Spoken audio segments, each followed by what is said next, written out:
Hello, everybody. Welcome, welcome, welcome. It's great to see you all here to the first BPC Climate and Trade Summit. It's a typical day in Washington. You know, there's the NATO Summit, there's the BPC Summit, there's a heat advisory. Welcome to the summer here. And I have to say, this is the main summit happening in town. We know that. Apologies to everyone trying to get around town for the NATO work. I know there's a lot of enthusiasm for that, but this is really where the most exciting conversation is going to be happening today. If you're in this room, you know who the BPC is, so I will be brief on that side of things. We're a federally focused policy research and advocacy organization working on a number of different energy and climate topics, from innovation to carbon capture to permitting reform. We have some farm bill work, we have some industrial decarbonization work going on. And we're very excited about this opportunity in climate and trade, which we'll be exploring more today. I should just say my name is Sasha, and I lead the energy program and have a whole host of my amazing team here with me, which you'll be seeing a lot of and hearing from throughout the course of the program today, which is really set up to be, I think, quite interesting. You know, the linkage between climate and trade is getting more and more attention, I think, as we all appreciate, in part because it's so bipartisan. It's an issue where we see Democrats and Republicans working together on legislation that gets support from industry and environmental groups. It's an issue where China hawks who care about national security, labor groups that care about US workers and employment, and climate hawks that care about emissions can all work together on a policy that can achieve multiple priorities simultaneously. And as you'll hear from many stakeholders throughout the program today, there's a lot of attraction to these frameworks from these different perspectives for entirely different reasons. And we think that makes it unique from a policy perspective, and it makes it really exciting from a policy opportunity perspective. And that's what we're at the BPC really trying to take advantage of and leverage as we walk through this issue in all of its dimensions, both today and on an ongoing basis. At the BPC, as you probably know, we've been leading the way on this issue, convening a monthly working group since 2021 that has really been helping to think through the details of how to effectively design a climate and trade policy that works in the service of the US strategic interests. We just published a report earlier this week that you'll hear more about today. We're seeing legislative activity in the House, in the Senate, on a bipartisan basis. In fact, the Prove It Act was just introduced on a bipartisan basis yesterday. We're going to hear more about that today, of course. The president and his administration is actively working on these issues, and we're going to hear from his advisor in just a couple of minutes on what they're doing. And you know, it's our sense here at the BPC, this is just the beginning. We're at the beginning of, I think, a really important opportunity to shape this policy in a way that services all of these priorities that I just mentioned. And we're going to need to really lean on everybody in the stakeholder community, in this room and out there on the internet, that has expertise on these topics, because there's so much to be done and there's such a large opportunity here that we're really excited about. You'll hear more about some of the things that we're going to be doing going forward from just a couple of minutes. And I'm really excited to welcome you all here for this conversation. There's a jam-packed program, and I think you're going to enjoy it. So thank you for joining us. I also want to thank our sponsors. Of course, we do have some sponsors that help make this event possible. The Climate Leadership Council, Ceres, and the Steel Manufacturers Association. Thank you for your support. I also want to thank Senator Coons for helping us secure this lovely room. And last but not least, I want to thank the BPC team that helped pull this together. It's really been, as you can imagine, a lot of work that went into it. We have just such a great team across our program and our events team and the policy team. So thank you so much for all the work that went into this. And I am now going to transition over to the one and only Zan Fishman. If you know him, you'll know what I mean. He's really been leading this issue, driving this issue with technical expertise, political expertise, and he's going to serve as the MC for the rest of the afternoon. So with no further ado, let's welcome Zan. Thanks.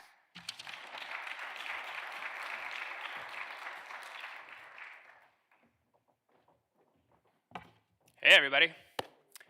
So I get to be the MC today, Master of Ceremonies. I don't know what kind of ceremony it's going to be. Baptism, bar mitzvah, bubbling brew, cauldron stuff. We'll see. But it's an issue where there are a lot of different, diverse stakeholders aligning on the same policy agenda, which is really exciting.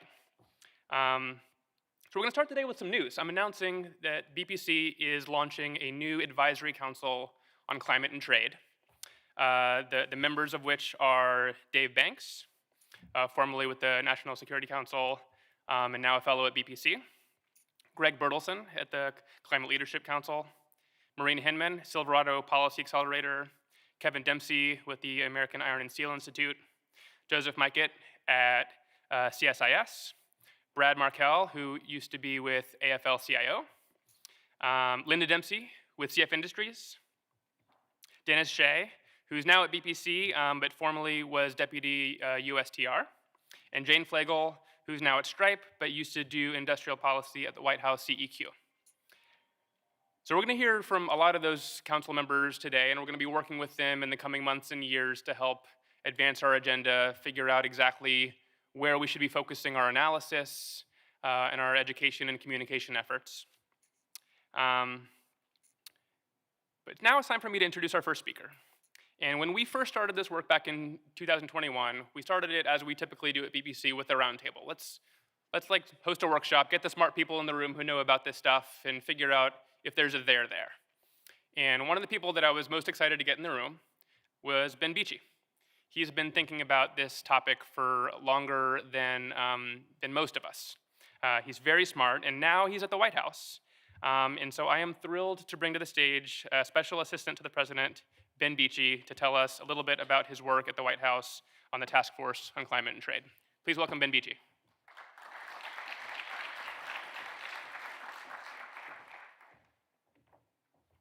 How's everyone doing?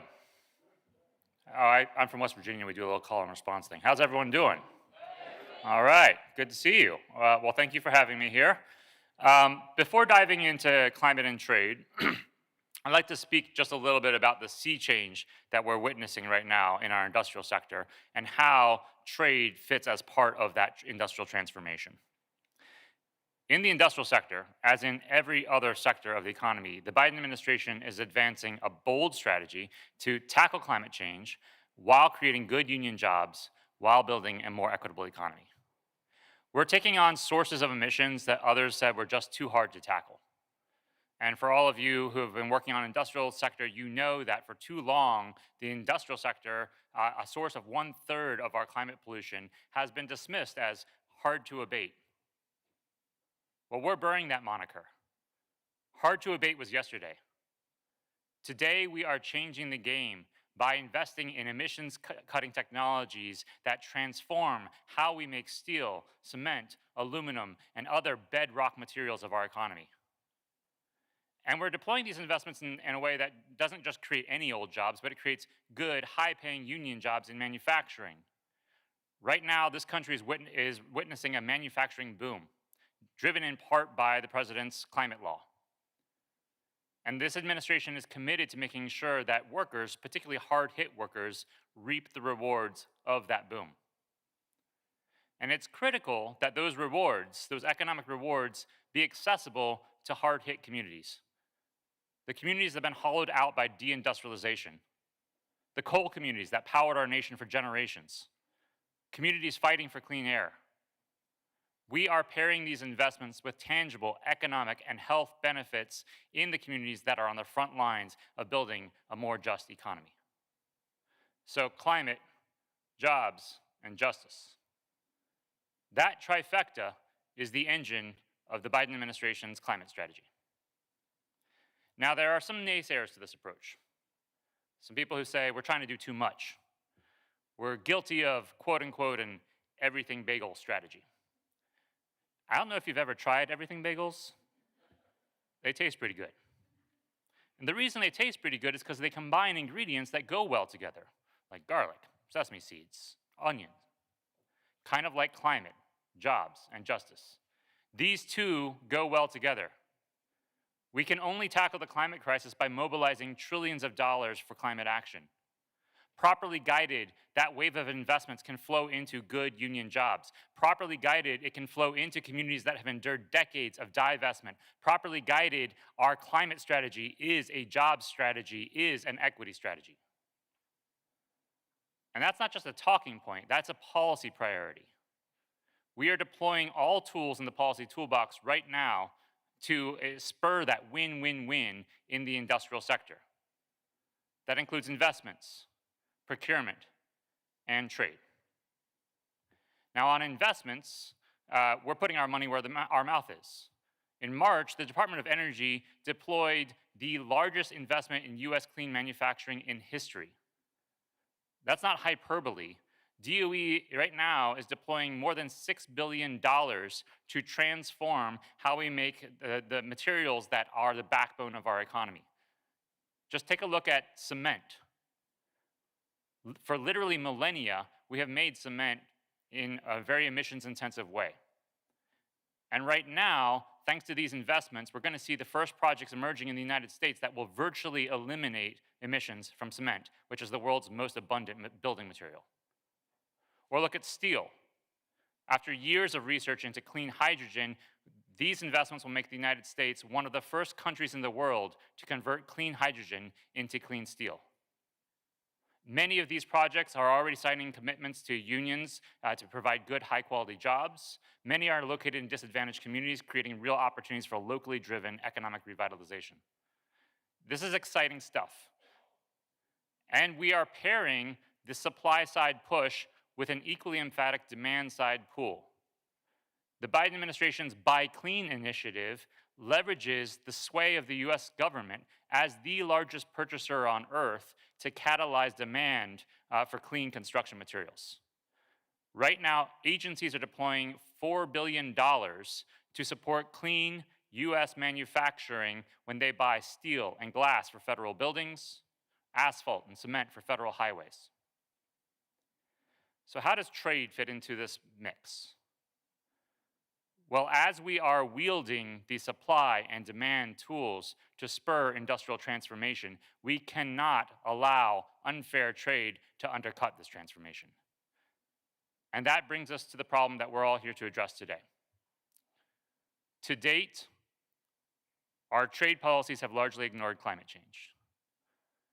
This climate loophole in our trade policies has incentivized a shift in energy-intensive manufacturing to countries with weaker standards, lower wages, and higher pollution.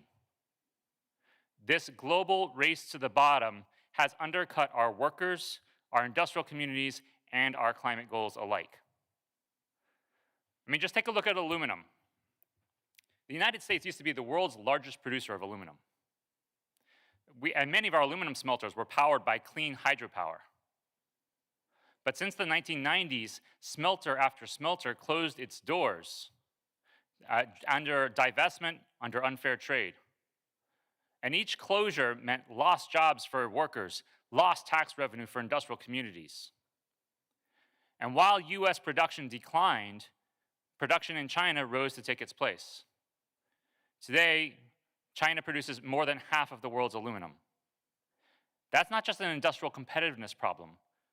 That is a climate problem, because the average ton of aluminum produced in China causes 65% more carbon emissions than in the United States.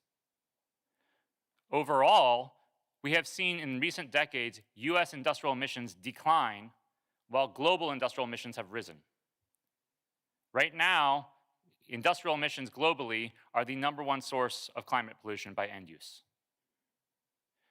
This race to the bottom is not compatible with good jobs, not compatible with the revitalization of hard-hit communities, not compatible with a livable climate. That's why we're ending it. The era of climate-agnostic trade policies is over. The era of companies dumping their pollution overseas is over. The era of countries using lax standards to undercut our workers in clean manufacturing is over. In its place, we are working with all of you to help spur a race to the top. We are collaborating with allies across the aisle and across oceans to help build a new, coordinated trade framework that actually rewards clean manufacturing. That is why we launched the White House Climate, Trade, and Industrial Competitiveness Task Force, to close the climate loophole in our trade policies. If we get the details right, and there are a lot of details, we have the opportunity to spur deeper cuts in industrial emissions across borders while supporting good jobs, while supporting industrial competitiveness. And thankfully, we don't have to start from scratch, because members of Congress, many of whom you're going to hear from today, have been devising smart climate and trade policies to support these very goals. Senator Coons and Senator Kramer have led the charge with the Prove It Act. Senator Whitehouse with the Clean Competition Act. Senator Cassidy with the Foreign Pollution Fee. Members of Congress across the political spectrum have been sponsoring these and other bills to merge climate and trade policies.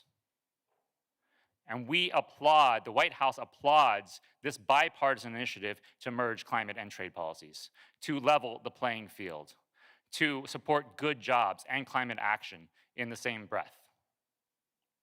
And we look forward to working with members of Congress, as well as industry, labor, environmental, academic, and other experts to make sure that we get the policies right. We also are looking forward to continued dialogue with trade partners who are designing their own versions of climate and trade policies, as well as allies across the developing spectrum, to make sure that we are developing a coordinated, interoperable approach to climate and trade, not a patchwork of disparate approaches. As we go forward, data is actually one of the core things that we have to get right in this coordination. Sturdy, solid emissions intensity data is the firm foundation that we need for sturdy climate and trade policies. The sponsors of the Prove It Act rightly recognized this and offered a thoughtful solution. To help lay the groundwork, the task force can work with all of you, our trade partners, and other experts to help build a rigorous methodology for accurately reporting embodied emissions. And of course, data is not the only tricky thing in the wonky list of details that we have to get right. We look forward to working with you to get all of those details right as we build a climate and trade policy toolkit that is as fair as it is ambitious. That brings me to the last thing that the task force is working on, which is to cohere any new climate and trade policies with the policies I mentioned before that are part of the toolbox for spurring clean manufacturing. The investments in President Biden's historic climate law, buy clean procurement practices, and other policies that we can pursue to simultaneously reduce industrial emissions and boost industrial competitiveness.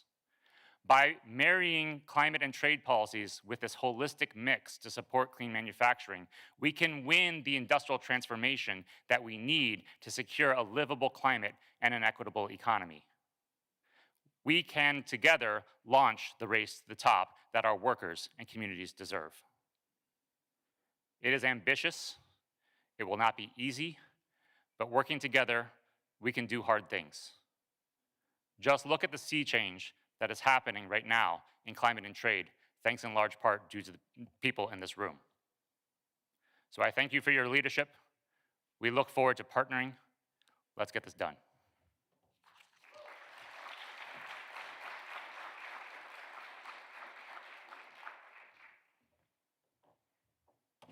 All right, starting off strong. Thank you, Ben. We're so excited to see the White House really leaning in on this issue. Next up, we're going to take it back to the foundation. Anybody in this room who's been focused on climate and trade has probably heard of the term carbon advantage.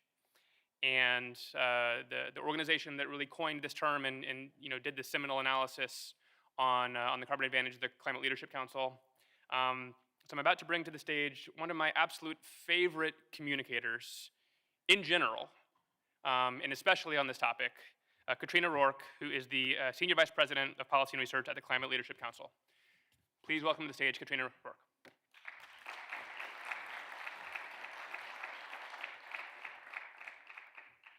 Hey y'all. Thank you, BPC, for having this conversation today. My water bottle's gonna slide right. And thanks for including me. I'm really excited to be in a room with so many people focused on this issue. Those of us who have been at it for a while, we feel the strength in numbers. Excited for the party we're launching today. As Zan said, I'm the Senior Vice President for Policy and Research at the Climate Leadership Council. We're a nonpartisan nonprofit working to identify and advance the most effective and fair climate solutions.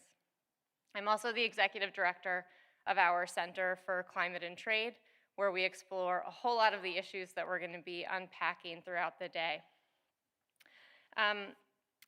In our work, we have the privilege of working with affected industry, international partners, climate leaders, environmental and labor organizations, academia, and we're really working hard to identify and pull forward the most important narratives and policy solutions that might help us solve a pretty tricky problem.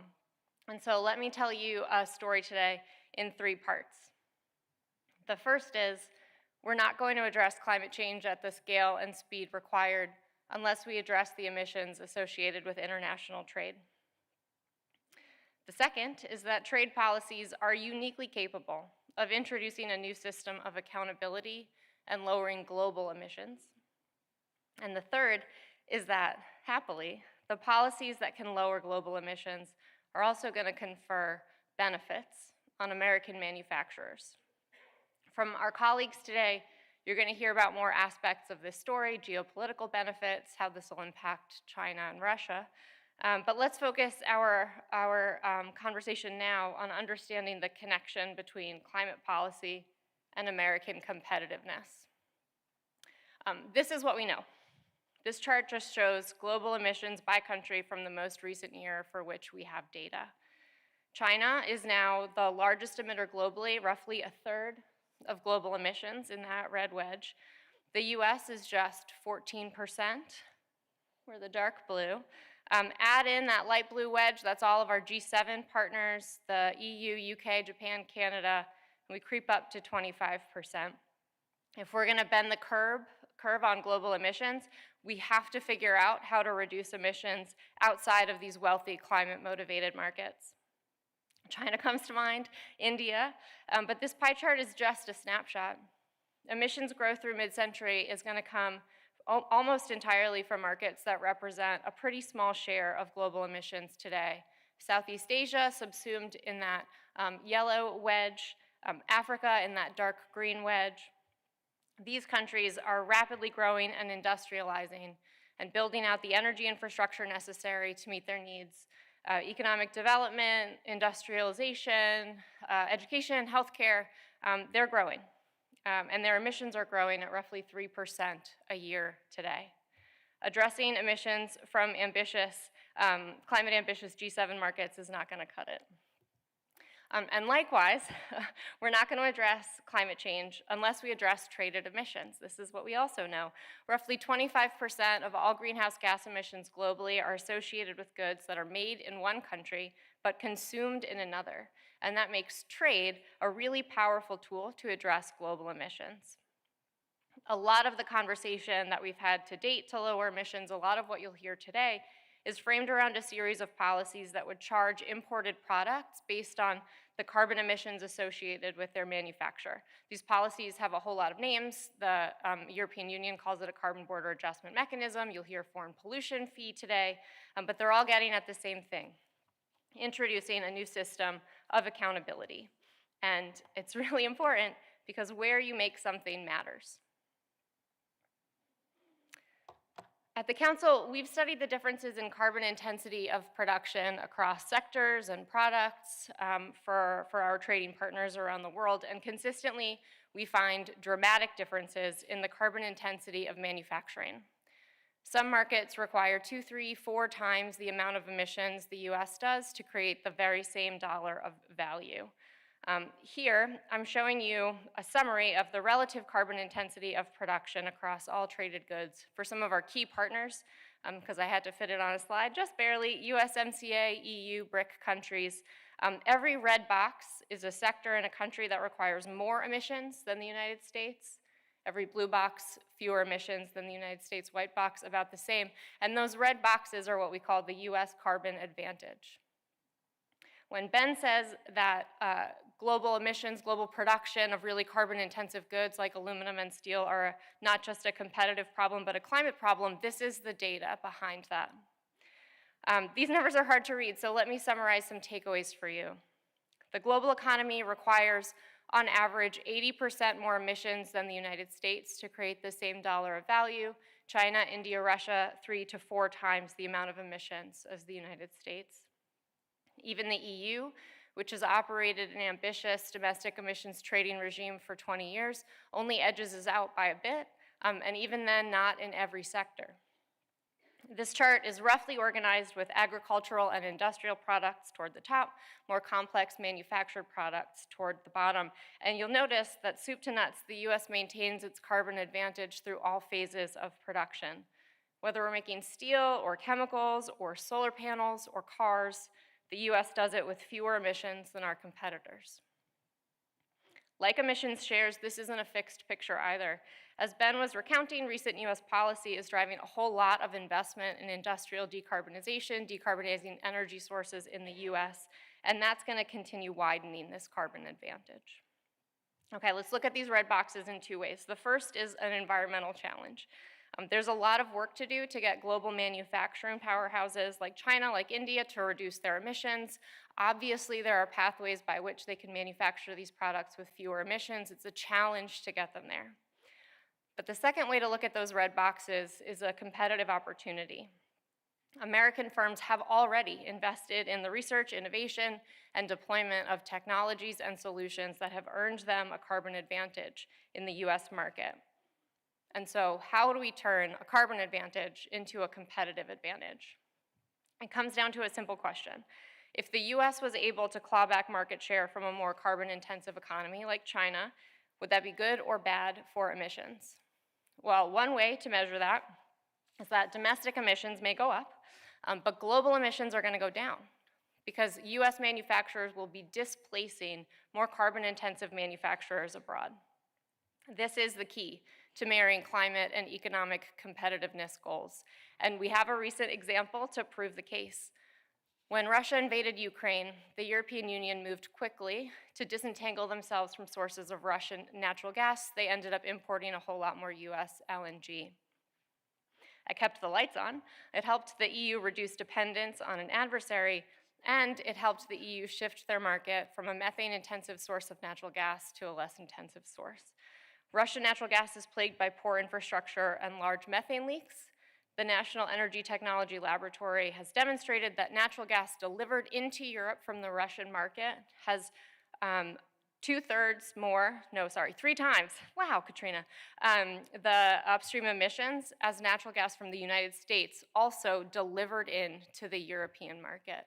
Our natural gas is less emissions intensive. And so that was a choice rooted in geopolitics. But the questions that we're asking today about policy design, we're asking ourselves, what if the same phenomenon was to be triggered by climate policy?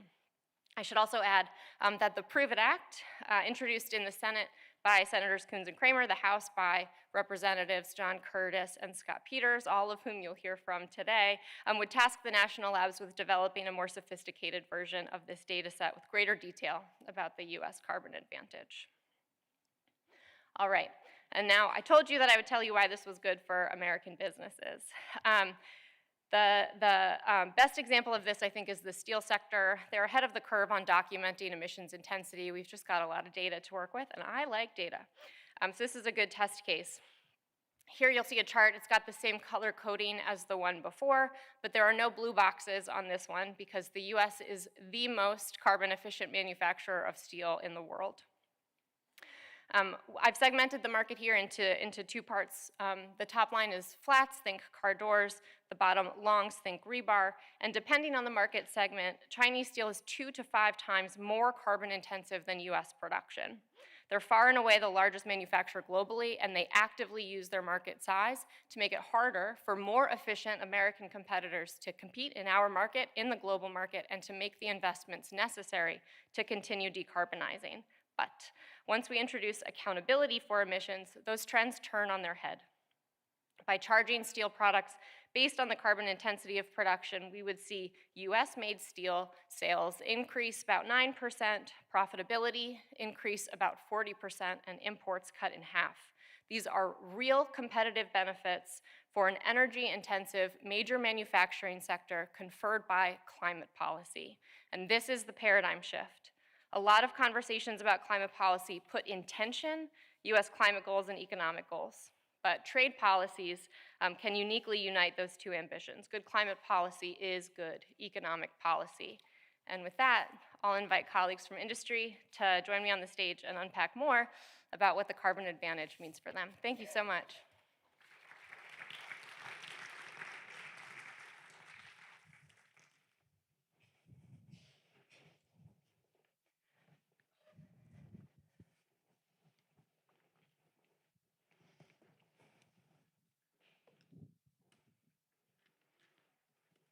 Are you doing intros? Am I doing intros? Okay. So you can see why I said she's such a good communicator. That's why I'm asking her to do double duty, moderating this next panel on industry, so we can hear from some of the industries themselves as to what these sorts of policies really mean on an industry by industry basis. You know, getting into the weeds. What does it mean for steel? What does it mean for cement? So I'm so excited to have on the stage Brandon Ferris, the Vice President of Government Affairs from the Steel Manufacturers Association, Sean O'Neill, Senior Vice President of Government Affairs from the Portland Cement Association, Michael Parr, the Executive Director of the Ultra Low Carbon Solar Alliance, and Aram Zemgojian, Senior Director of Strategic Partnerships at ESS Incorporated. And over to you, Katrina. Thanks, Ann.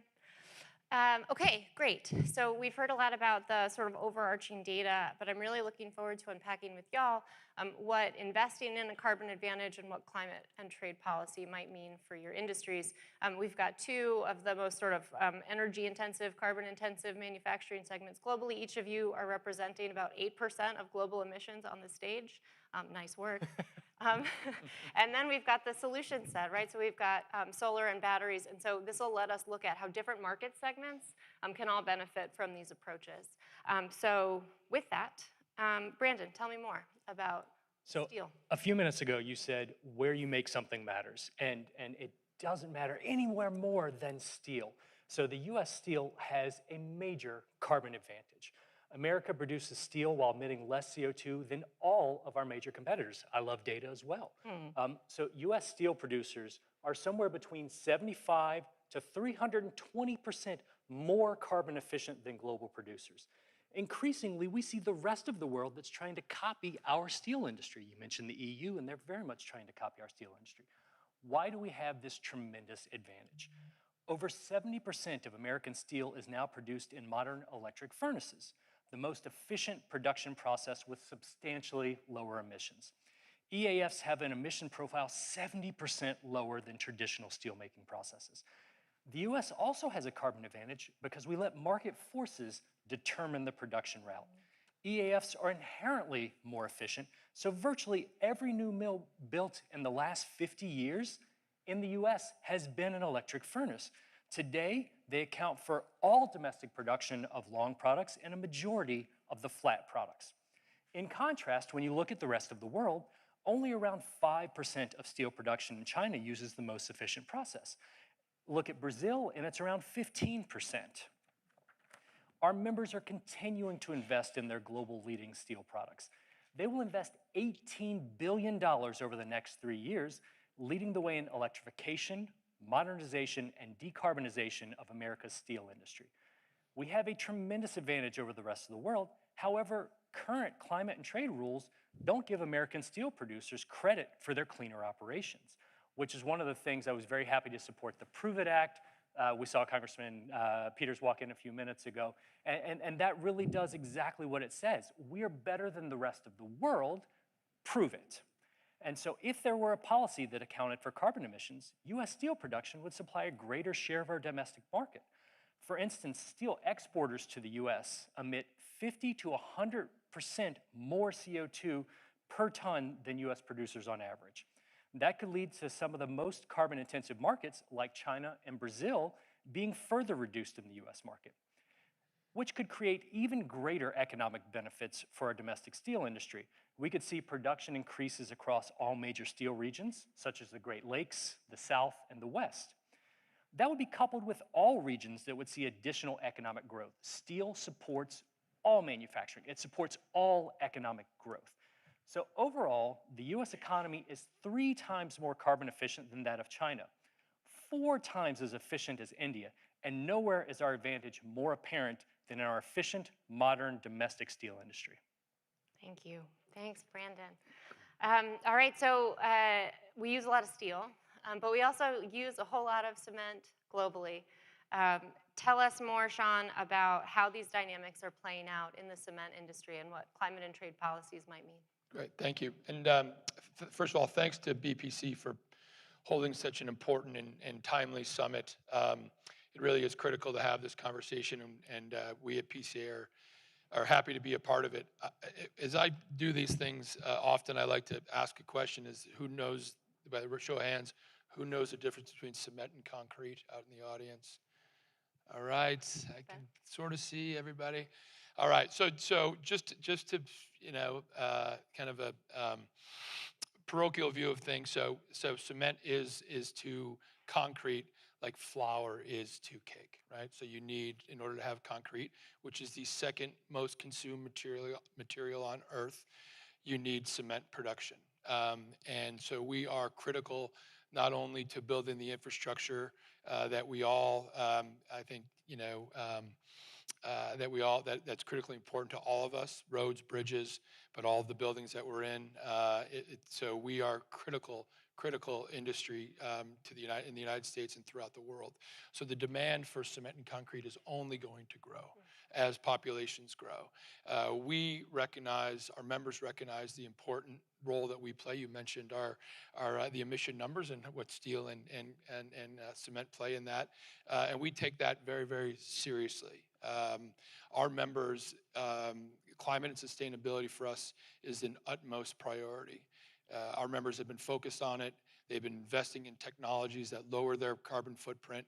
And we've been advocating for policies that will help us in the cement industry achieve our goal, which is to be carbon neutral by 2050. So for us as an energy-intensive, trade-exposed industry, the intersection of climate policy and trade policy is critical for us to reach our goal of carbon neutrality by 2050. As an industry, we're focused on several things, but I want to just focus on 3, and Brandon touched on some of these that we're already working on. I think first and foremost, the need for carbon reduction technology, CCUS, to invest more in that technology is critically important for our industry to lower our carbon intensity.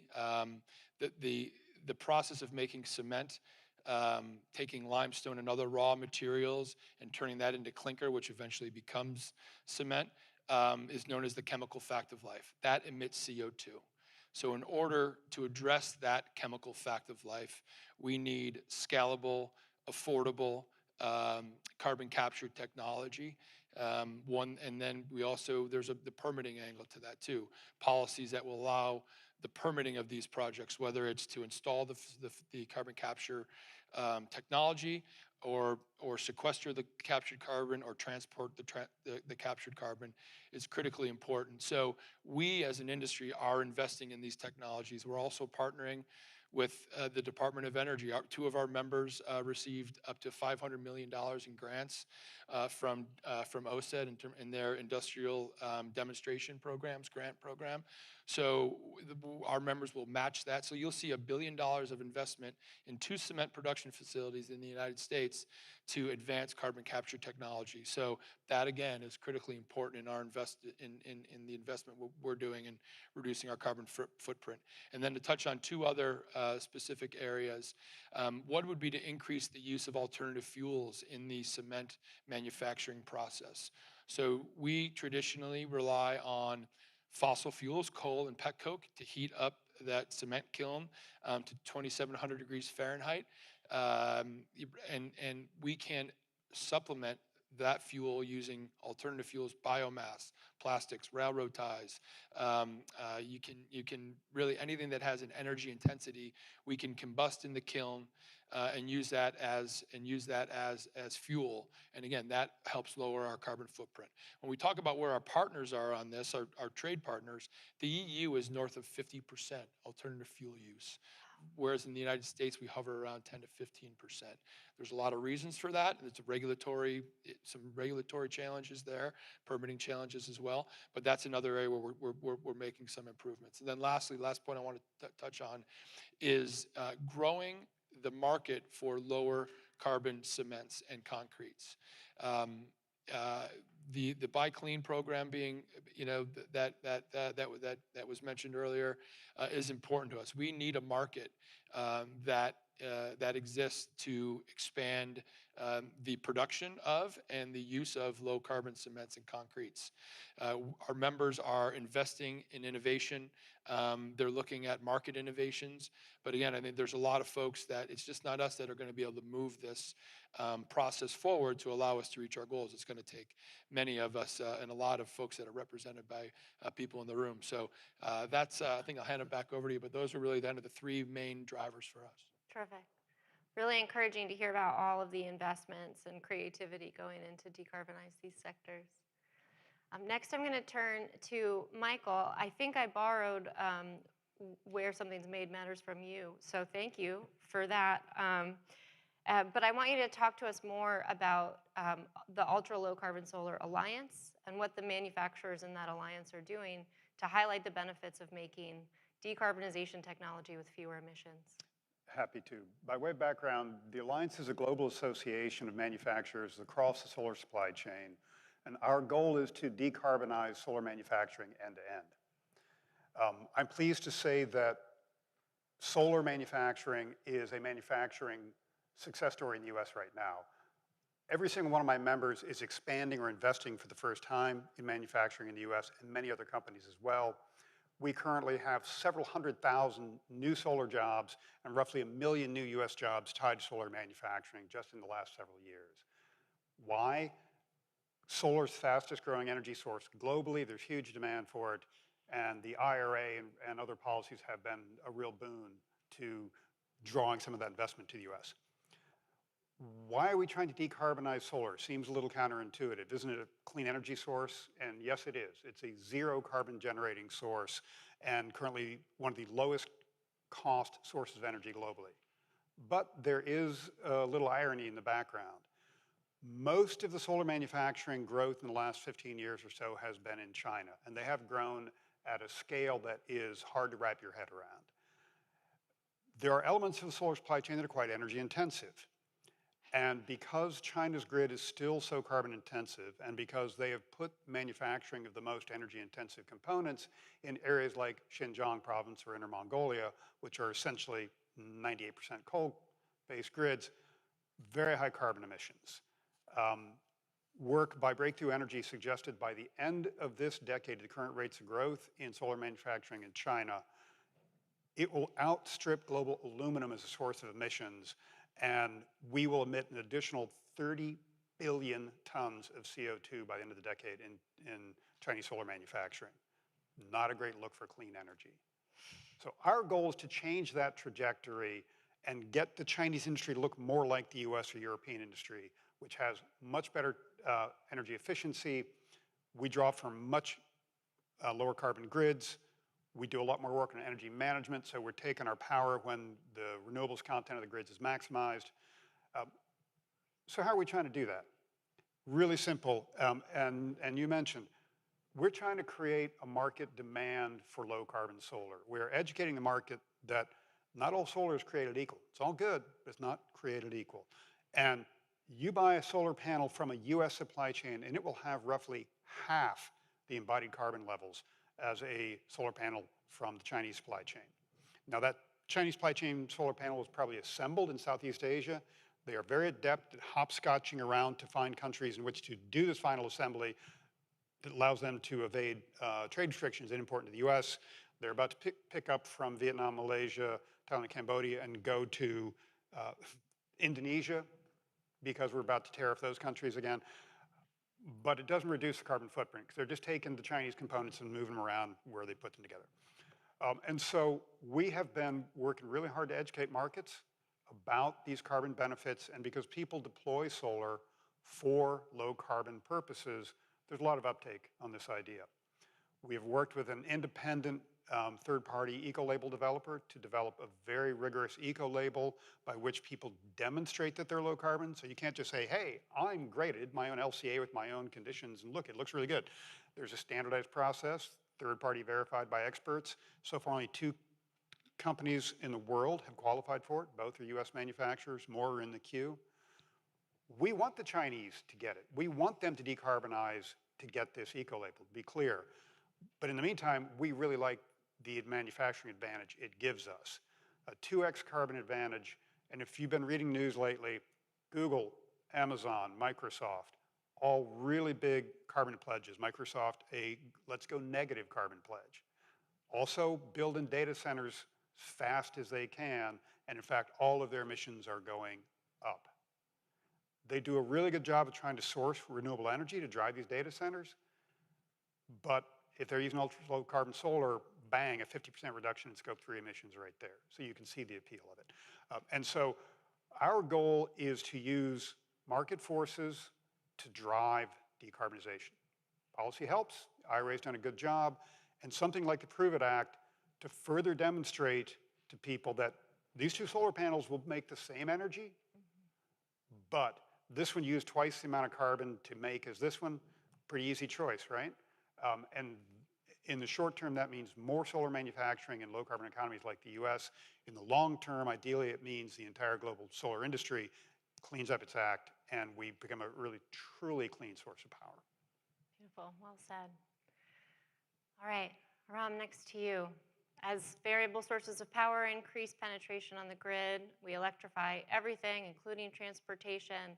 We're going to need a whole lot of batteries, and where batteries are made will matter. Can you tell us more about the carbon advantage in battery manufacturing and how climate and trade policies can benefit your industry? Sure. I mean, we've talked a lot about how where something made is important. Also, how it's made and what it's made with. We occupy a pretty interesting space in the energy transition and the battery energy storage ecosystem. We are a non-lithium battery. We're actually an American manufactured aqueous iron flow battery. So what does that mean? Our raw materials, particularly for our electrolyte, are essentially food-grade iron, salt, and water, easily sourced, environmentally benign, nature-based.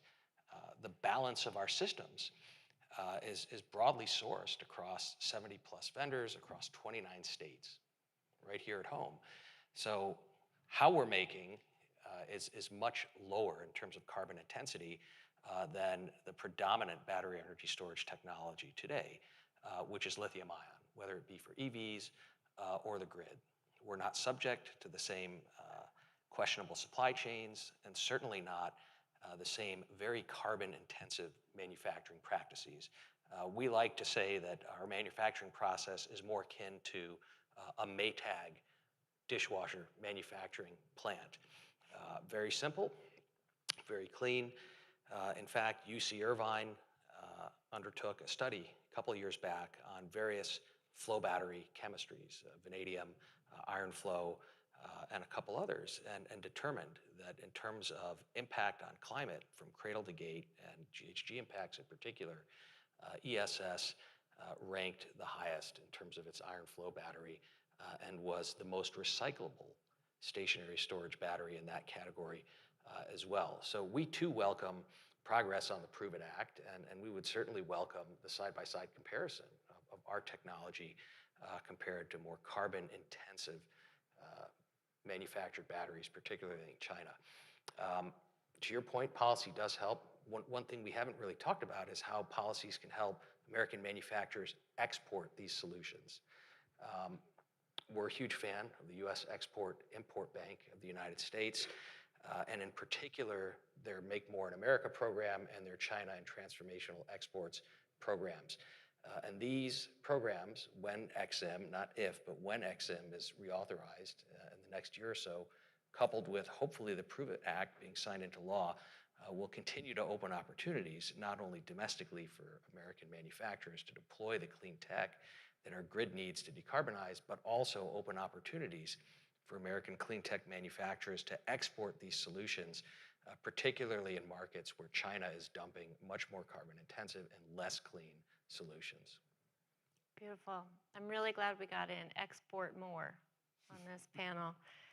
The flip side of climate and trade policies, not just about accountability for what comes in, but getting more good stuff out. Brilliant. Thank you for sharing your perspectives from industry, helping us cover the map here. And thank you for tuning in and participating in this conversation.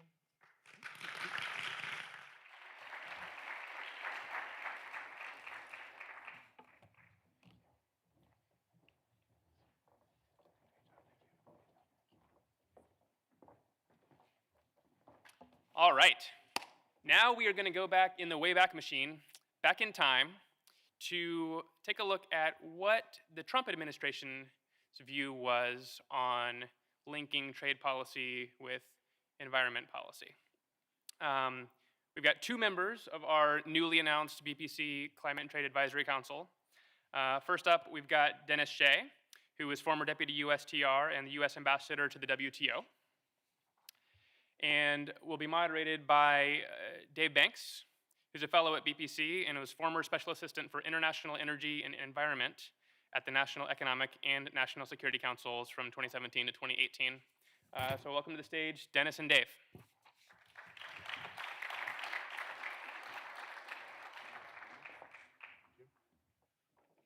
Hey, everyone. Hi. Takes me long to get over because I'm a slow walker. I'm a Southerner. Excuse me. Oh, well, I sit thank here? you, Dennis. Good place? No, it's good. You know, Okay.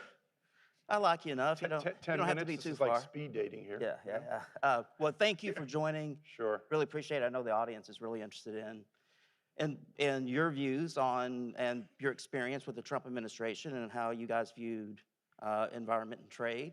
But then also, the big question out there is, how would a Trump 2.0 potentially view this policy space and what sort of work could they advance? And so I think with that, we've got less than 10 minutes now. Okay. All right. So why don't we just jump in the conversation? Sure. Well, if you want to talk about trade and the environment during the Trump administration, you have to start with the USMCA, US-Mexico-Canada Agreement, which is the revision to the NAFTA agreement. And USMCA has the strongest, most comprehensive set of environmental standards of any trade agreement entered into by the United States. These standards are in the core text of the agreement. They're also enforceable, subject to a dispute resolution. And as a general matter, they require the three parties not to weaken their environmental laws to promote or encourage trade and investment. And there are other elements of the USMCA that relate to air quality and marine life and trafficking in wildlife and illegal fishing. So that is probably the cornerstone of the environmental success that USTR achieved during the Trump administration. We did other things like, hey, there's an agreement called the US-Peru Trade Promotion Agreement, and there's an exporter in Peru who's illegally harvesting timber and importing it into the United States. So Ambassador Lighthizer, my boss at USTR, blocked that 3 times, blocked the imports of illegally harvested timber into the United States 3 times using the authority, the enforcement authority granted under the US-Peru Trade Promotion Agreement. My perch was in Geneva, Switzerland at the World Trade Organization. And one of the things I spent a lot of time on was advancing a comprehensive multilateral agreement to curb fishing subsidies. It was part of the UN sustainability goals for the WTO to do this.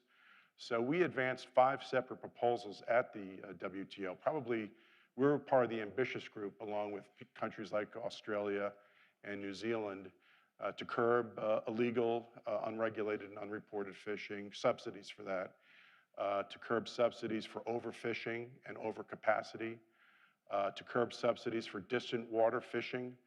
You see the huge Chinese trawlers out around the Galapagos, sucking up all the marine life there.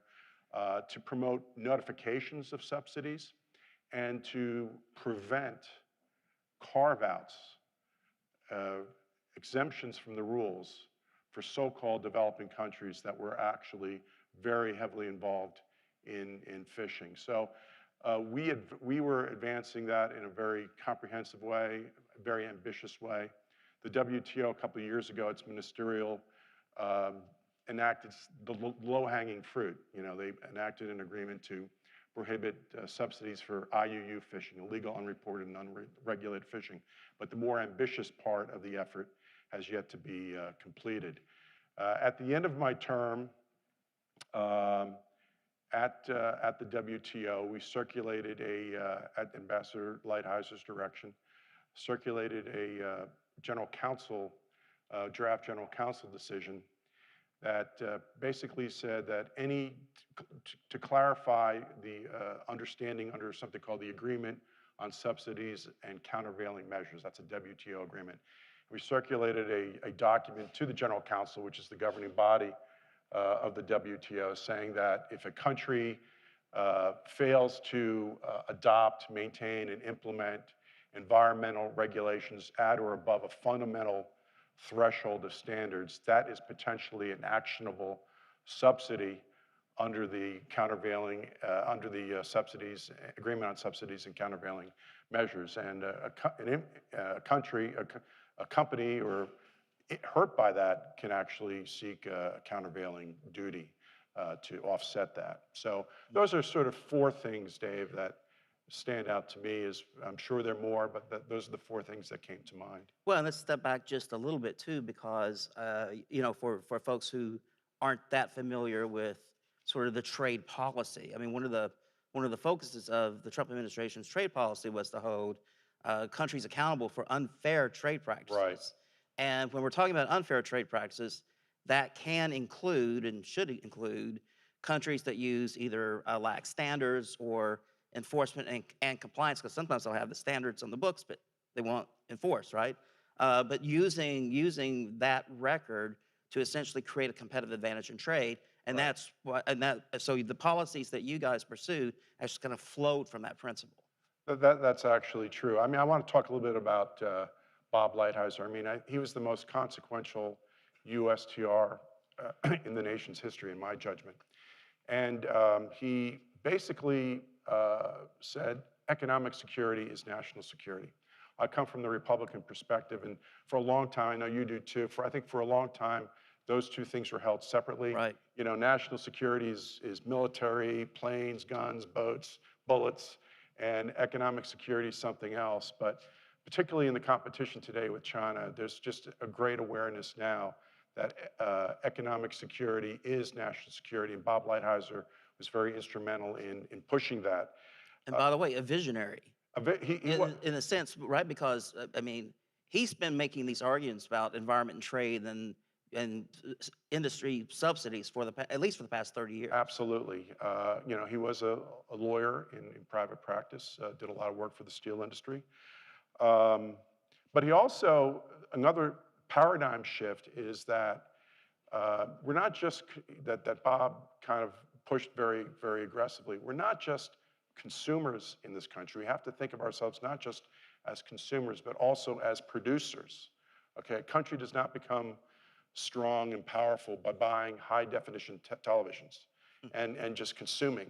A country becomes strong and powerful by inventing, by producing, by manufacturing. So that was, I think, a paradigm shift that Bob helped advance.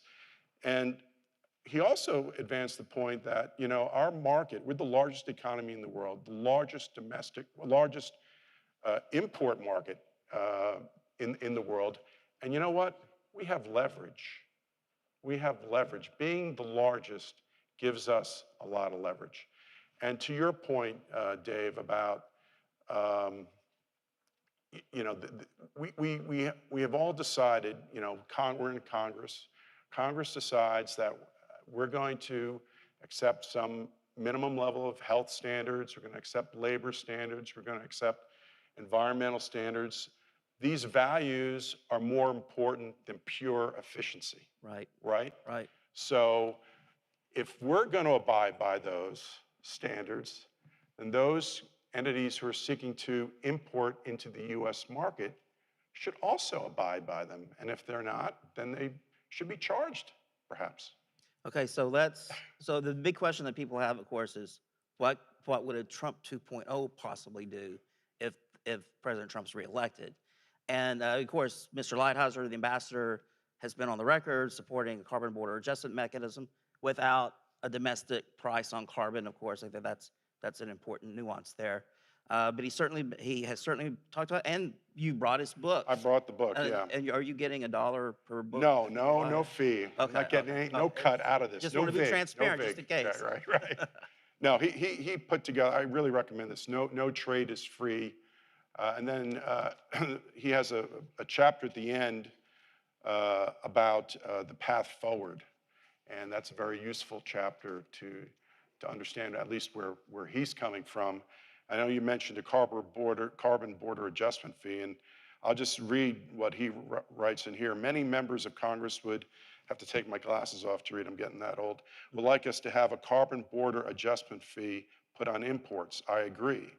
If a product is produced in another country by using much more carbon than we would tolerate here, why should that import have a price advantage in our market over a US product that is made producing much less carbon? Such a fee would help clean the global environment and create jobs in America. Now, he's obviously very close to the campaign, and he's clearly the architect of Trump's trade policy today in the campaign. And so the big question that people would like to know, in a Trump 2.0 scenario, do you think there's a possibility that the administration could pursue ideas on how to hold foreign polluters accountable, which could include a tariff or fee on foreign polluters in order to level the playing field for U.S. industry? Well, I'm not, I cannot speak for the campaign, but None of us can. right, but I think that's something that's definitely on the table. I mean, you look at the platform talks about reciprocity in tariffs, talks about building up American manufacturing. So, and Bob's point of view is pretty clear, and he's obviously extremely influential in Trump circles. Thanks, Dennis. Sure. Appreciate it. Thank all of y'all.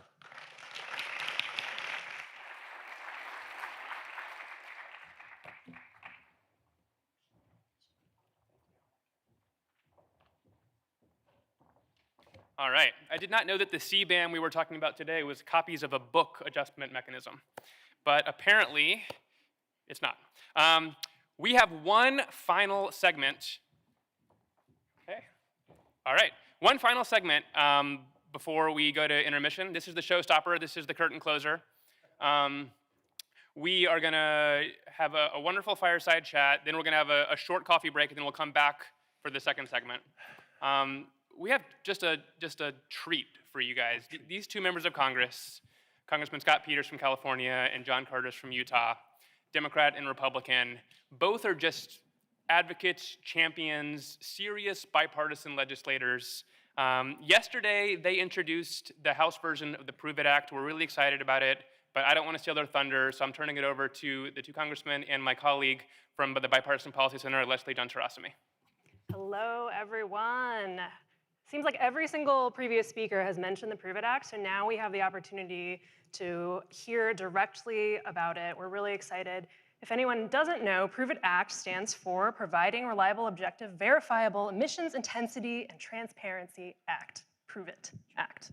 So, Congressman Curtis, what does the Prove It Act do? Can you just tell us a little bit about it? Why do you think these types of data are necessary? Well, first of all, I'm not sure I could call it by its real name. I know it by the Prove It Act, so that was actually pretty impressive. And second of all, before I even start, this is where Scott knows I'm going to give Scott just a big shout out, Congressman Peters. There's really nobody, in my opinion, more genuine in Congress on either side of the aisle than Congressman Peters, and it's just an honor to work with you and be on this bill with you. So the Prove It Act and Scott and I love to kind of enjoy this moment, like, okay, guys, it's a study, right? The amount of attention it has received, you would think that we were doing a major piece of legislation, but it's a study, and at the heart, it proves, in my opinion, that the United States is a leader in the way that we manufacture, the way that we produce, and what we do. And that information has been out there, but never really an official source, provided by an official source. And so this makes it an official source and proves how good we are, and at the same time may highlight some areas where we can do better. And I also think it's important to acknowledge those and start working on those as well. Yeah, so anything you missed, what would you add? I just want to say, again, I have to thank John for being a great partner. John did something really profound. You may not have noticed. When I came into Congress in 2012, there were a lot of Republicans who were just denialists about climate change, and John started the Conservative Climate Caucus. He's now got over 80 members. 87 members who say that climate change is happening and that it's driven by human events, and that's really an important place setting for us to work from. And I thank you, John, for doing that. I also give John a hard time about, well, now we got to do something about it. Here we are, working on a bill together. So that's really rewarding and I think productive. Yeah, and it's not just you two, right? There's a lot of interest from both Republicans and Democrats. You had a lot of co-sponsors on this bill. So what do you think is bringing folks, along when you think about getting others on board with the bill? I believe that they too want to know this information, right? I think that there's a sense of like, why wouldn't we want to know this information? What are we hiding? It feels like almost like that you're hiding something. And I'll make a point for Scott that he'll probably make, which is that if we want to claim that we're the best in the world, that needs to be real data. Right, and I think me and a lot of my colleagues, particularly Republicans, like to claim that we're the best at this. So let's get the real data and prove it. Right. I think that's why the Chamber of Commerce is supportive. We want first of all, businesses are going to want to be able to sell clean stuff, and I think also when we get to the negotiating table in trade, we want to have the information to push back on the kinds of things we hear out of Europe, which is that they're going to impose tariffs effectively on folks without a carbon tax. We're not going to have a carbon tax. We could talk about that. I favor that. I thought it would have been a better approach, but that's not where we're going. In the absence of that, a metric that's X dollars a ton, we need to have information sector by sector about how we're doing in comparison to other countries so that when we do come to negotiate trade, we have the real ammunition and the truth, and we want to prove it. Mm-hmm. Can I add on that Absolutely. a little bit? I think if you look closely, a lot of what's happening in the market is driven by clean. And I tell a lot of my Republican colleagues, right, like if you don't care about the environment, you at least care about the market, right? And that you should be paying attention to this. And the world wants to buy clean. And so therefore, let's show and demonstrate that we are clean. Mm-hmm. And maybe to add a little bit to that, so you mentioned that, Congressman Curtis, you founded the Conservative Climate Caucus in the House to work on conservative solutions to climate change. And so how does this bill kind of fit with that, and why is this issue generally something that conservatives should be focusing on? So I spend a lot of time convincing conservatives they should care, right, about this. It's actually not that hard. And one of the things I like to appeal to is, do you want to leave the earth better than you found it? To this day, I've never found anybody who says no, right? And that I think it's important to start with those commonalities, right? Places where we share, and we don't have to have a big debate. And so if you want to leave the earth better than you found it, now we can have a really thoughtful debate about how best to do that. And I think for too long, Republicans have stayed on the sideline in this discussion, not brought our ideas forward, and then just complained about the Democrats' ideas, right? We've become really good at saying what we don't like. Well, this gives us, for the first time, an opportunity to step up to the plate and say, no, this is what we like, and let's have a debate about whose ideas reduces the most emissions. The second thing I like to say is, do you want to leave the earth better than you found it? And then can we all agree less pollution is better than more pollution? Mm-hmm. We haven't had to talk science, and we get on the same page, right? And everybody agrees with that. And so now what are the Republican ideas? What are the conservative ideas that we would put out on the table that maybe haven't been there before or have been there but need support? And for instance, I'd point to nuclear as a really good example, right? Where Republicans have long wanted more of a discussion about nuclear, and so being at the table gives us a chance to put some of those things at the table. So that was kind of a long answer about like why Republicans should care about Prove It and why they should care about this whole dialogue. And I think it's just been a huge mistake to the extent that we've not been part of that conversation. I don't even think it's been good for our Democratic colleagues either not to have us they're a part of that discussion. Yeah, definitely. And so speaking on caucuses, coalitions, Congressman Peters, you're an active member of the New Dems, the New Democrat Coalition, committed to working across the aisle to build an economy that works for every American. And so as we think about climate trade policy, is this an opportunity to support those New Dem goals for economic growth? How do you see that playing out? Sure, we're very concerned about climate change. We're also concerned about American competitiveness. I just think we don't want to be caught flat-footed against other countries as we talk about American achievement. One of the things that's really exciting about climate action is that so much innovation is happening in our private sector. And I'll say, when it came to energy and commerce, a lot of the conversation I heard from Republicans was, why are we worried so much about doing this to America if we only account for 10% of emissions? Well, one reason is you want to show the rest of the world that we can have a high standard of living without just depending on dirty fuel. But the other thing you want to do is provide our businesses the chance to develop the technologies and strategies to deal with these issues around the world, so we can sell that abroad. And I think we're excited about that as New Democrats. And the Prove It Act, again, the data can only help us.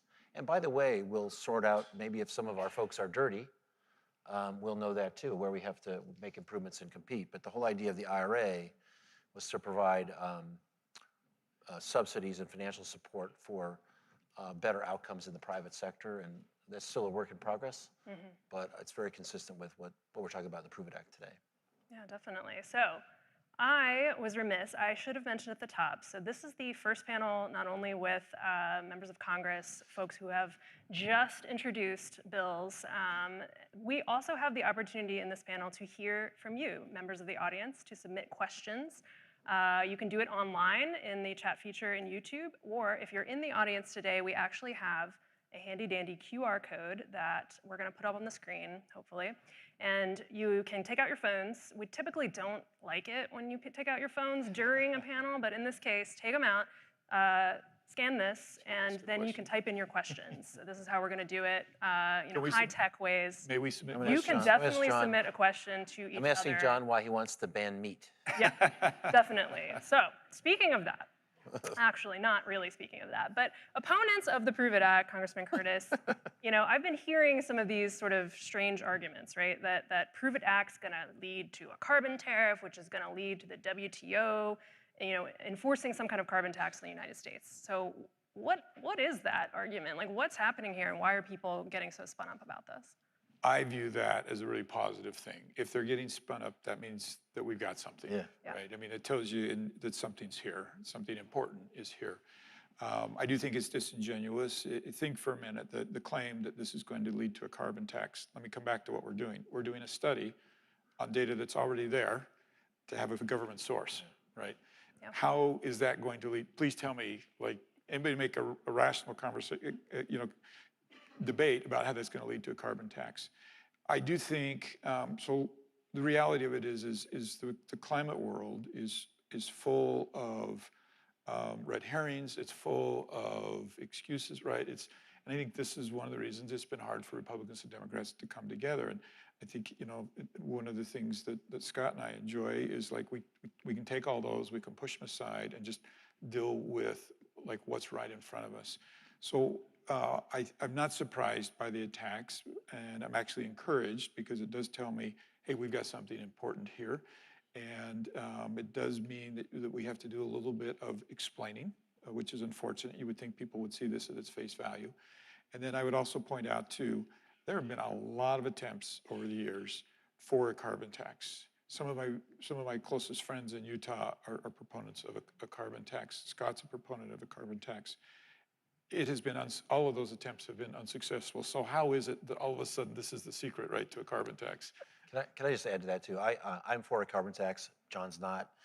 I thought it would have been even a better way to approach the challenge than the IRA, which has a lot of inefficiencies and a lot of cranks you got to turn, a lot of grants you got to fill out.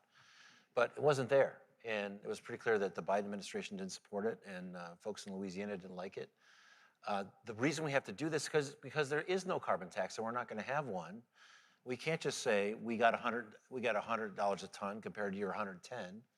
We have to come up with this information in the absence of that, of that easy metric. So if we had a carbon tax, we wouldn't need the Prove It Act. We would be able just to look at the number. But the fact is we don't have that. That's the reason we're doing this. So it's not going to lead to a carbon tax. It makes up for the fact that we're not going to have that information from a carbon tax readily available. So one of the other things you sometimes hear is that, oh, this climate trade policy, their mind immediately goes to tariffs, right? And then that's an anti-free trade kind of an argument. So Congressman Peters, you are someone who is pro-free trade. You have supported free trade agreements with Asian Pacific nations in the past. So what's your reaction to this kind of an argument? And so are we seeing, there's opportunity here for peaceful coexistence of climate and trade and free trade? First of all, I'd like to tell the Trump representative, we can rename it the Trump-Pacific Partnership, and they'll all get behind it, right? Yeah, I mean, I think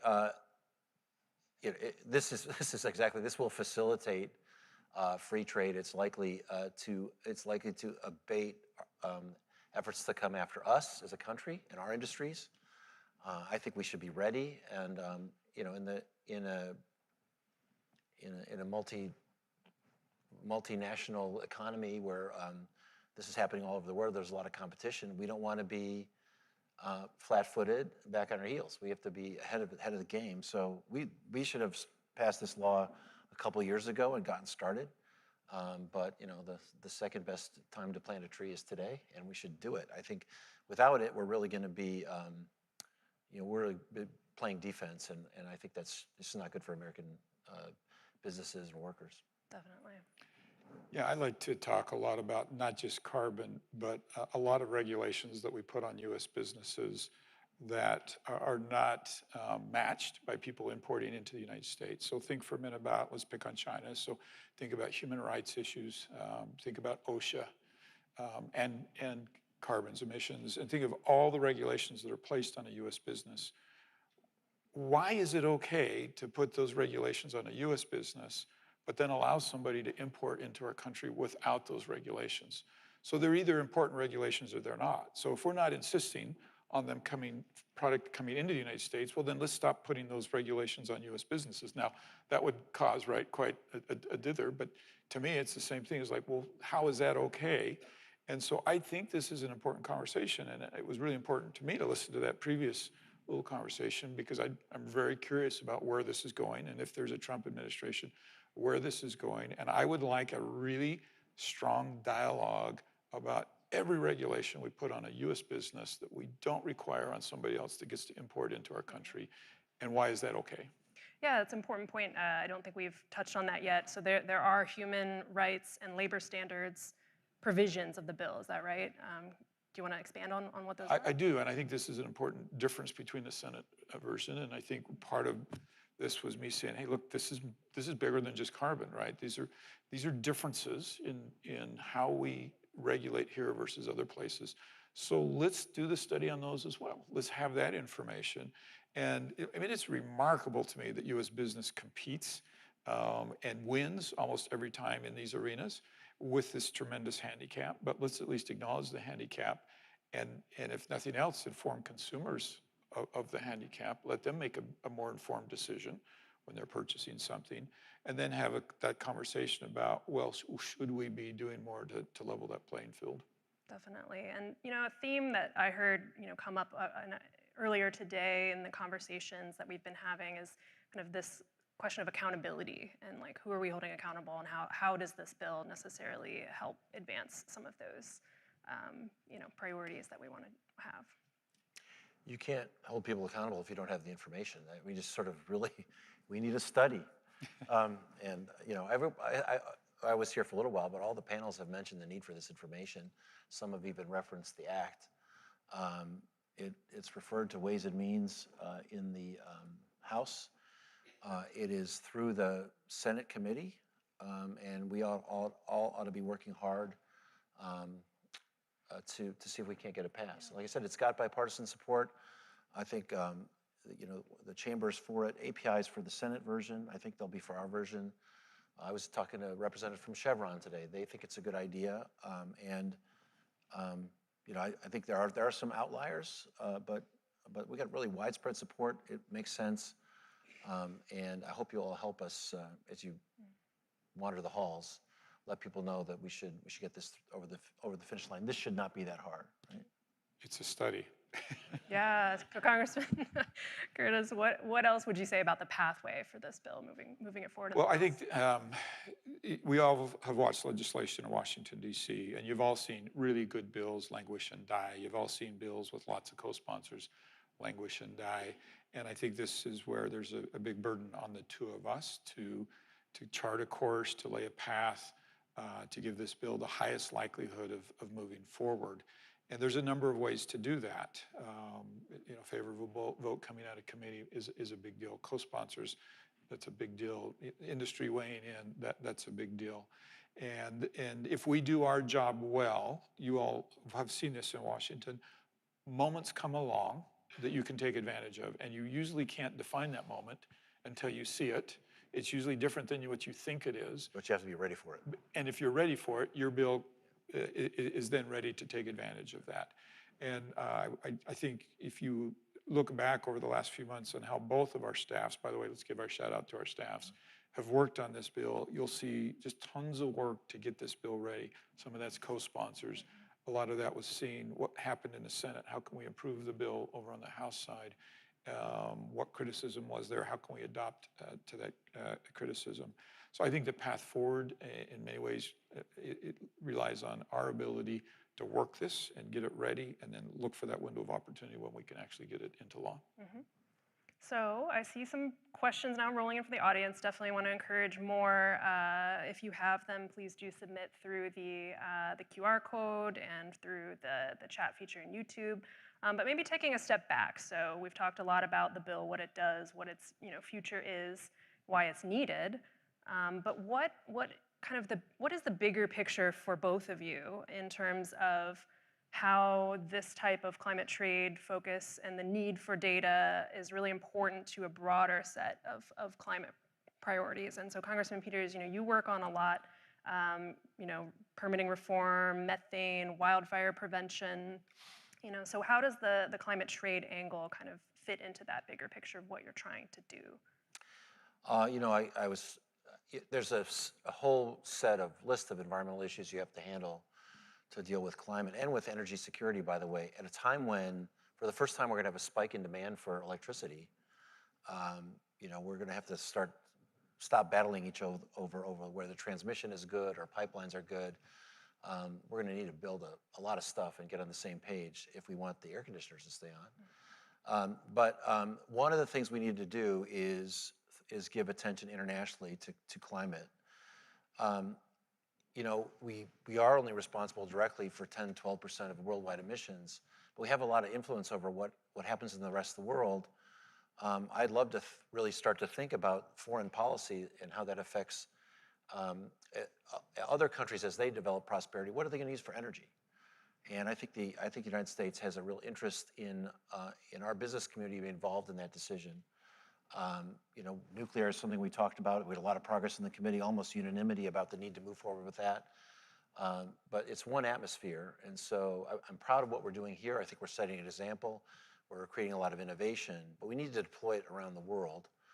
Some of that will be direct investment, but a lot of that will be trade. And I think this is just one component of thinking about foreign policy through a climate lens, and I think we don't do enough of that. Yeah, so I want to, this is us, I kind of want to give a contrast to that. So Scott's thinking internationally, and my mind actually went to back home in my district. That's why you're in the Senate. You're not in the Senate. So yeah, blah, blah, blah, blah, blah. I'm for the Democrat, by the way. I love to point out, that helps me.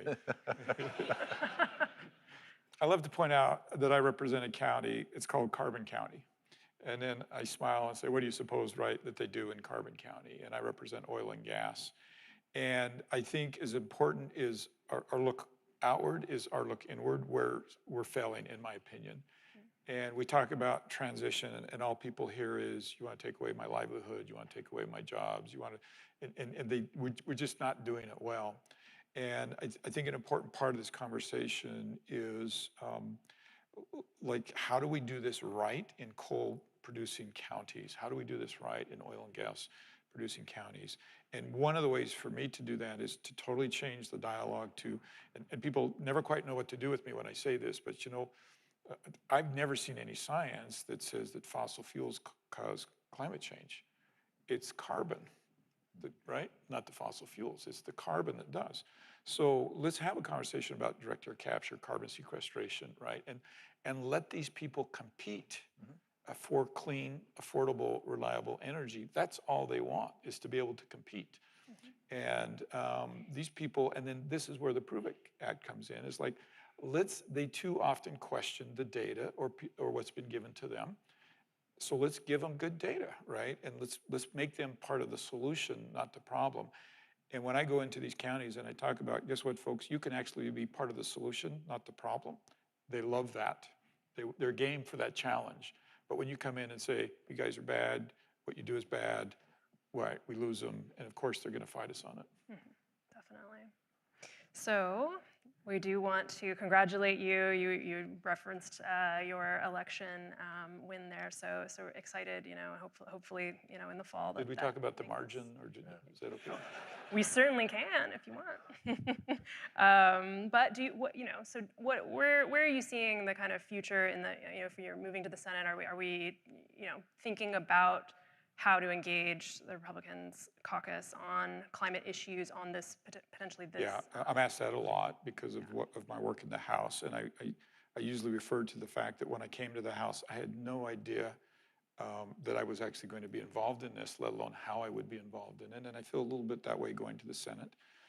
I can't walk into the Senate on day one and say, hey, I got this figured out, follow me, right? And so I want to fold into the efforts that are already there. They have a Climate Solutions Caucus that's very effective. And so I'll be watching carefully to see how I can help the efforts that are there and also add my own voice.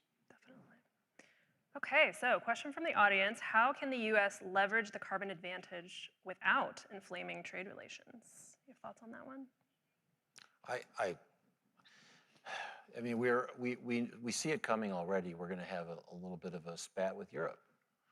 And it doesn't have to be mean, but it has, you know, we have to be armed. Like any business negotiation, it doesn't have to be inflamed. I just think, but I think if we think we're going to prevail without information to defend ourselves, we're fooling ourselves. Well, why is it a spat with Europe? Well, Europe's already suggested that we're looking at tariffs on countries that don't invest, you know, don't have carbon taxes, essentially. And so, you know, we don't. We're going to have to come up with you know, a fair understanding of how this should be adjusted. Look, if you were Europe and we weren't spending any money on climate, you were imposing I don't know what they're at, $80, $100 per ton on your businesses, I think you'd expect some consideration on the other end. So it's not unfair. You know, it's not that they're being unreasonable, but we have to answer. I think that's the point of having this data. Definitely. And was that a motivator, you know, for you? Well, I would just add, this is where I think it's important to talk about U.S. values, and they go beyond carbon. This is the human rights, right, the safety and other things like that. And I think this is a wonderful chance for us to make a case that we like to do business with people that share our values, and we're going to do that, right? And we're going to work for free trade where they share our values, and we're going to have that conversation where they don't share our values about how we adjust for that. Okay. Another question from the audience. So after Prove It Act data gets released, what is the next logical legislative or policy step to help decarbonize U.S. industry, especially thinking about carbon disadvantages in other countries? I'm just going to say, I think the market will take care of this, right? And I said before, consumers want clean. I would say also, the other consumers who want clean are Japan and South Korea and EU who buy our gas. And one of the things that I constantly hear is our gas is cleaner than Russian gas. I don't disbelieve it, but I can't prove it. And I'd like to have that information. Again, I think if you think in terms of markets overseas, I think having that information will only be to our benefit. So actually, this next question is really related to that because it's talking about MMRV, so monitoring, measurement, reporting, and verification. So if you can't prove it, but you think it's true, this MMRV framework is going to be really important to get at those questions. And so how do you see those efforts and protocols, best practices, efforts to standardize some of the efforts around MMRV playing into the policy conversation? I talk about this a little bit separately to improve it in terms of fugitive methane capture, for instance, where, again, the demand I talked about for clean gas around the world has driven the industry to come up with a lot of innovations about how to measure methane. And we're better at measuring not just the presence, but the concentration of methane. We get different tools for different environments, windy environments, and so forth. Again, I think what you see is that we're driving toward more information, right? And that's not just a governmental, that's not just driven by the government, it's driven by consumer demand. So again, I think we're probably gonna find that maybe there's more information out there than we expect just because consumers have demanded it from industry. Yeah, and I would just caution, when I hear government needs to figure out the answers, right, to standardize this, I would just caution and say government rarely does that well. Right. And what government needs to focus on is end outcomes without limiting necessarily like how we do it or how we measure it. I've already heard in my district, for instance, look, if the government mandates you measure it that way, here's the disadvantage. So I would keep us focused on end outcomes and be careful as a government not to get too prescriptive in how we get there. All right, so Grace would like to know, what was the hardest part about working together on this act? What was the most successful, and maybe, some of the other stuff you might not want to talk about? Well, you may have noticed we just don't get along very well. I think the hardest part of bipartisanship is, in general, is that there is a tremendous pressure for conformity here in Washington, D.C. It is a culture of conformity. You go with your crowd. You don't cross people. You don't raise a different idea.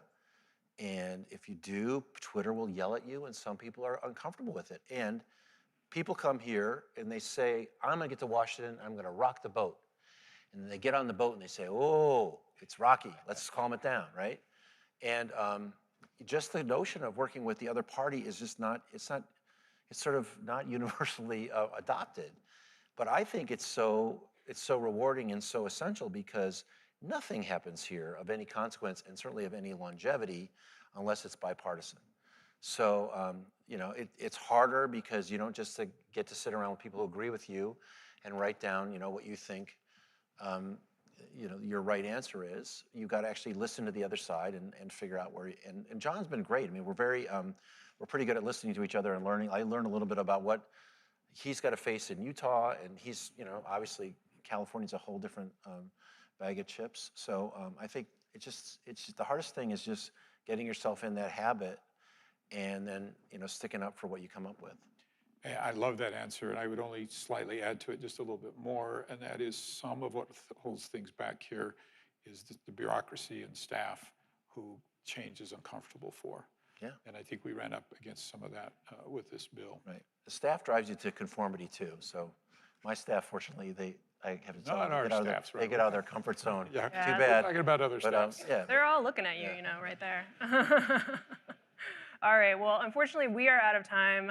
We are moving now to a coffee break. So go out there, grab some snacks. You cannot bring them back into this room, so go enjoy out in the auditorium. We are going to reconvene at 2:55 for the rest of the session. So thank you very much. Join me in thanking the congressman. All right. I think that's the end of our run.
All right, welcome back.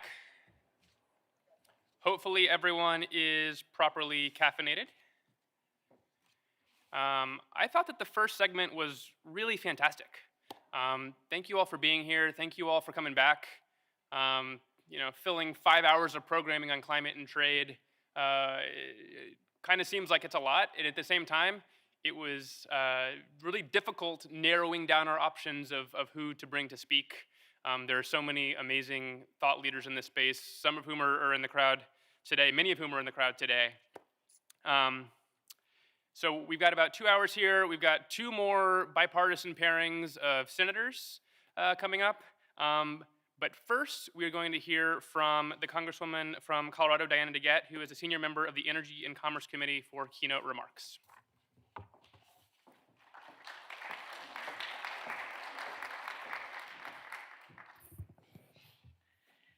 Thank you so much, Sam, for that introduction. And I want to thank the Bipartisan Policy Center for bringing us all together for this informative event.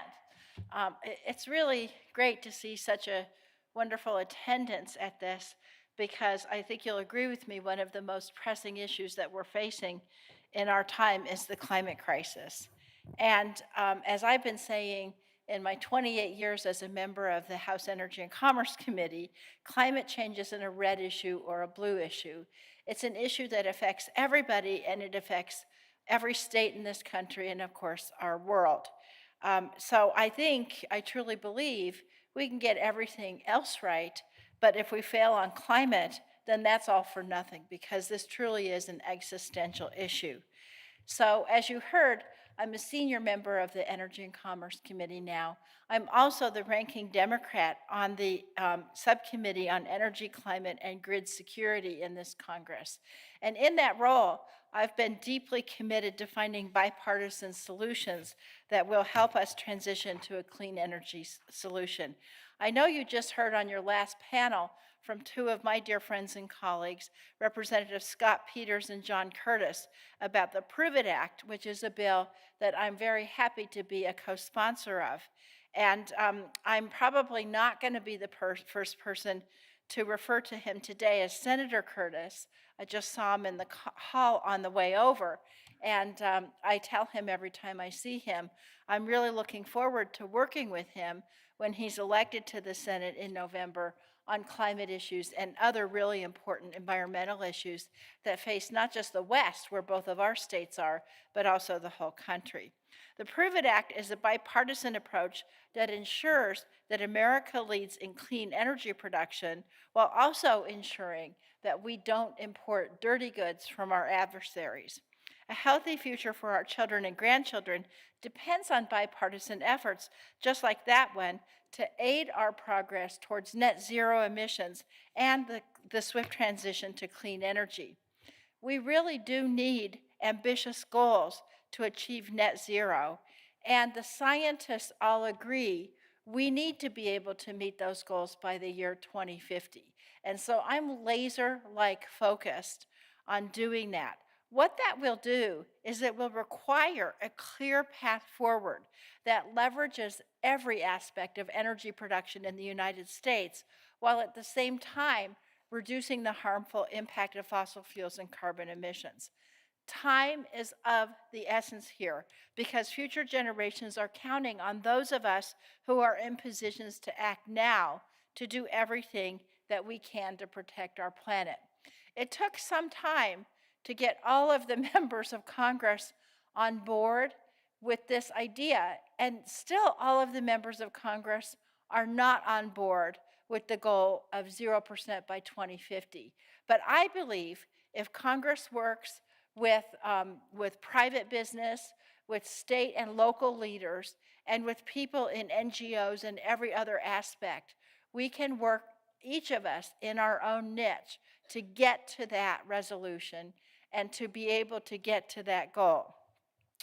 Last year, I had the privilege of attending COP28 in Dubai, where, as part of the largest congressional delegation that we have had to COP in many decades, and where we met with delegations from all around the world.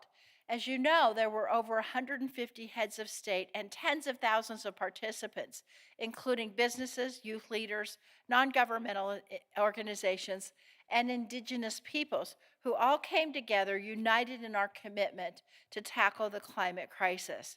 At COP, nearly 200 nations pledged to transition away from fossil fuels, curb harmful emissions, and build a more sustainable future for all of us. This was really extraordinary considering where COP was held and considering some of the resistance that we felt from some parts of the international community. But yet we were able to get this agreement from over 200 or nearly 200 nations. This collective action was a significant achievement for the health of our planet, and it demonstrates a strong and growing consensus on reducing emissions, investing in clean energy, and protecting vulnerable communities. During COP28, I was so proud to be able to sit on a panel and share the work we're doing on the Energy and Commerce Committee to advance those goals. My subcommittee really is at the forefront of driving energy policy, and I've been working closely with Chairman Jeff Duncan, a Republican from South Carolina, to try to find bipartisan approaches to our nation's energy sector.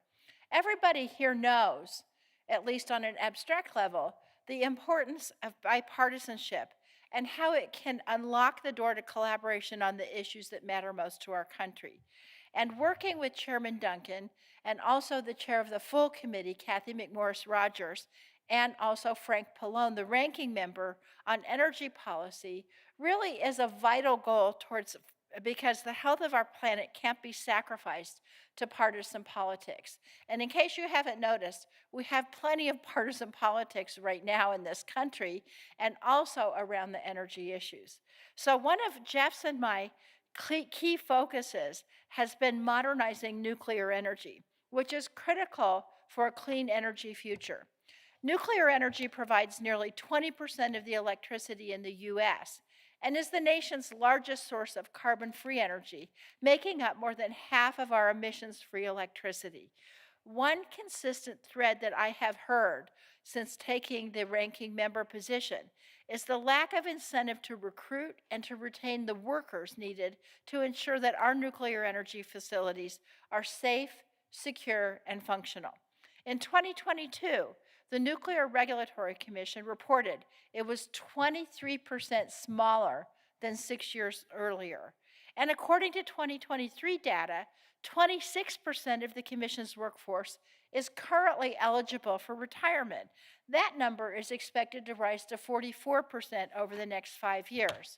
So these statistics, along with the concerns from environmental groups and the energy community, were what pushed me and Chairman Duncan to write the Atomic Energy Advancement Act.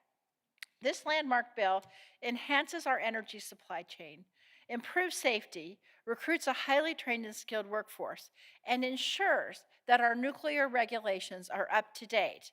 It passed out of the House, you won't believe this, it passed out of the House on an overwhelmingly bipartisan vote of 365 to 36. Last month, even more unbelievably, it passed out of the Senate as part of a larger package.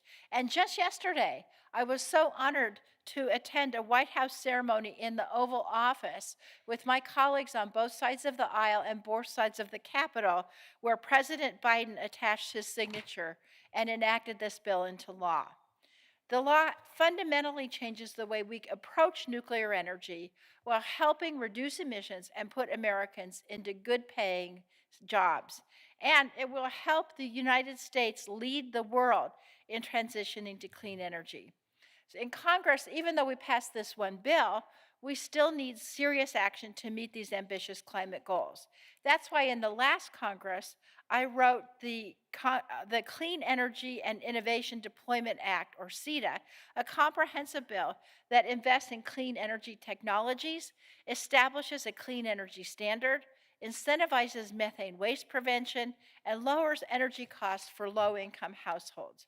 This bill provides a path to an all-of-the-above approach to energy production, including solar, wind, nuclear, and traditional energy sources. It also encourages traditional energy producers to operate in a way that protects our environment and reduces carbon emissions.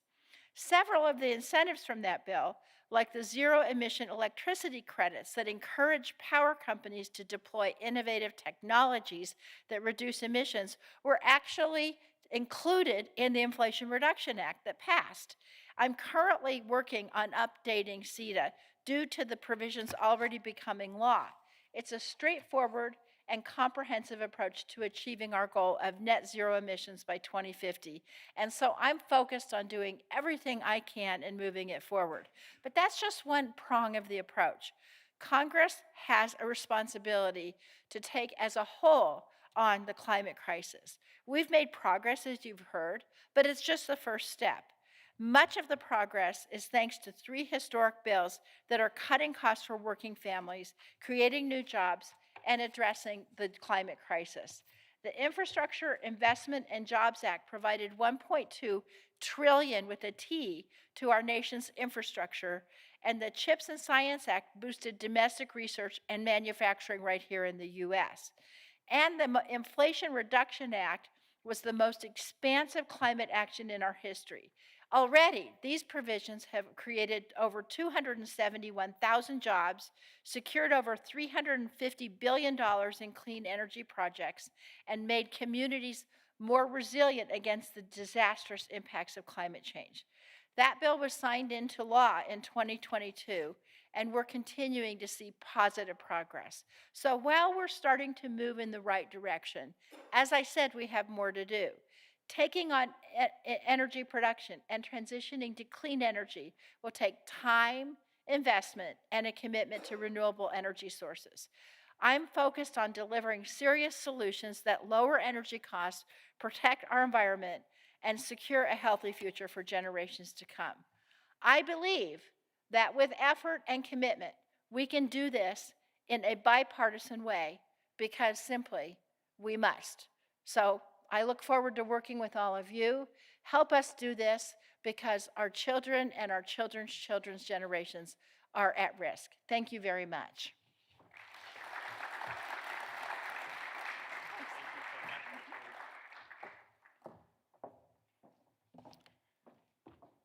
All right. Thank you, Congresswoman DeGette. Next up, we have Brian Deese, who is no stranger to the international climate space. He served in the Obama administration and more recently as chair of the National Economic Council under President Biden. And he's been working on a new vision that he's here to tell us about. He's going to reserve a few minutes at the end of his keynote remarks for Q&A. So again, if you've got that QR code or that webpage still on your phone, if you want to submit questions for Brian, do so via that QR code. Well, there it's back. So please join me in welcoming to the stage Brian Deese.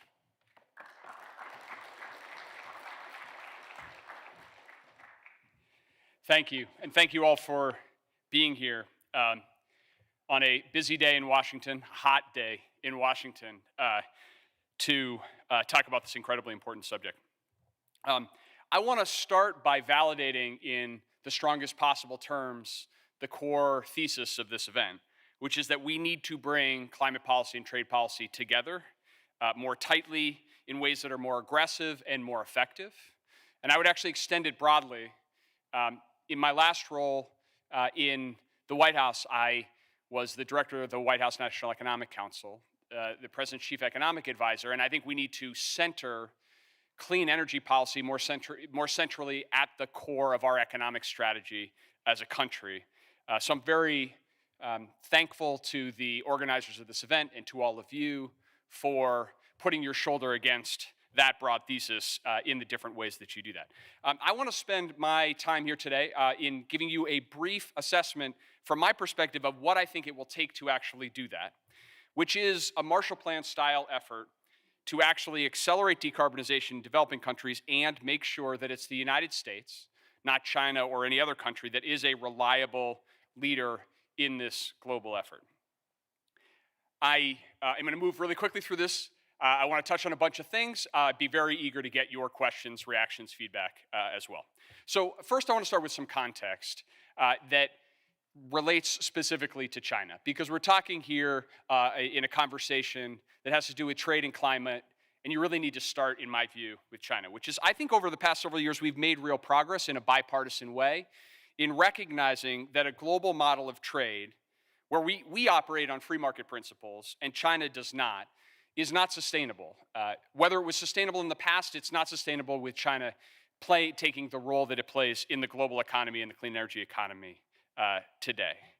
I think there's bipartisan recognition of this, and with good reason, because today what we see is, facing a stalling domestic economy, China is engaged in a strategy of overcapacity externally and undercapacity domestically. It's investing in manufacturing goods in quantities far beyond its own domestic demand. It's working to flood markets with an explicit focus on core sectors that are key to the energy transition, including EVs, solar panels, and batteries. And while that strategy of over-subsidizing manufacturing for external consumption may have the impact of lowering prices temporarily, it does not build a durable long-term foundation for a resilient long-term energy transition that the world or the United States can depend on. And I believe that there is a growing bipartisan recognition of that reality. So if we accept that reality, then we have to accept that doing nothing in the face of that growing challenge is not a viable climate strategy, nor a viable economic strategy.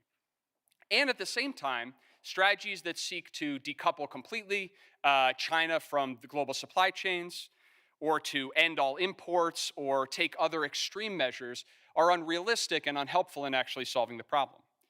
So what we need is a plan for the US to lead in a global effort to have a more balanced trade regime that serves the objective of massively accelerating the adoption of low-cost decarbonization technologies among developing countries and our strategic allies around the world.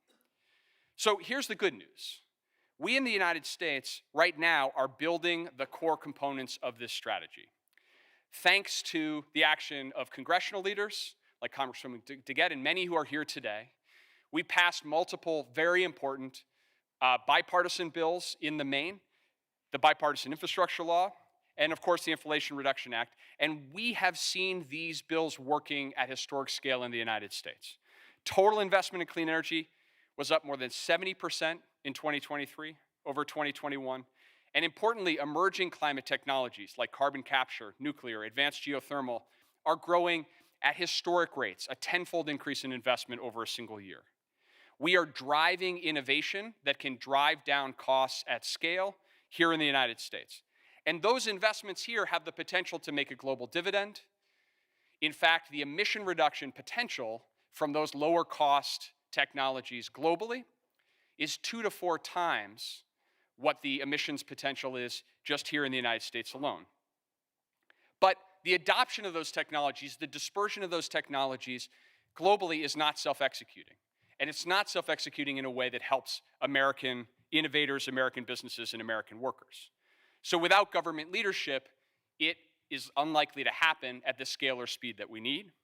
And in particular, as China increasingly pursues this overcapacity strategy to try to dominate supply chains, if the US doesn't get into the game, then they will increasingly be the only viable alternative.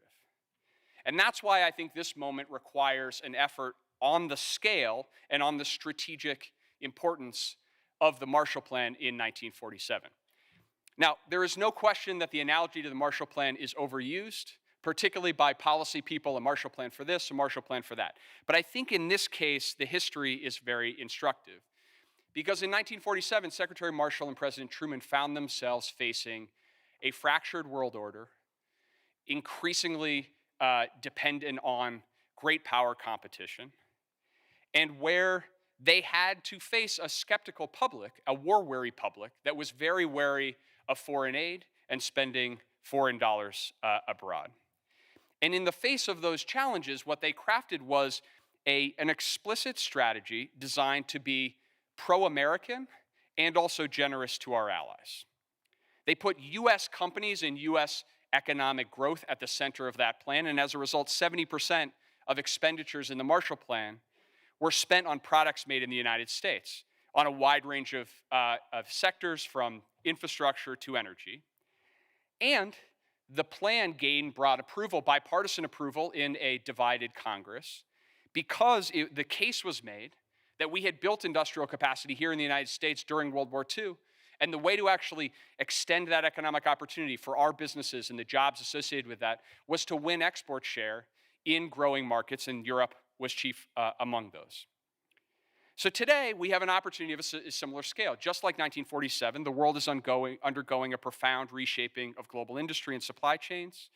The post-Cold War era of integration of trade and politics and technology is giving way to fragmentation and competition. And at the same time, the global energy transition will be the largest capital formation event in human history, and it becomes more pressing by the day. And so I believe that with a Marshall Plan style effort, we can actually massively accelerate the clean energy transition in emerging markets across the world, but do so in a way where American companies and American innovators are driving that transition, rather than watching from the outside, or even worse, stepping back and seeing China step into the breach in ways that are not consistent with our values. So what does that actually mean? What would it look like to actually put a Marshall Plan style emphasis behind this? Well, first, a critical step in this effort is to arrive at a more balanced trading regime.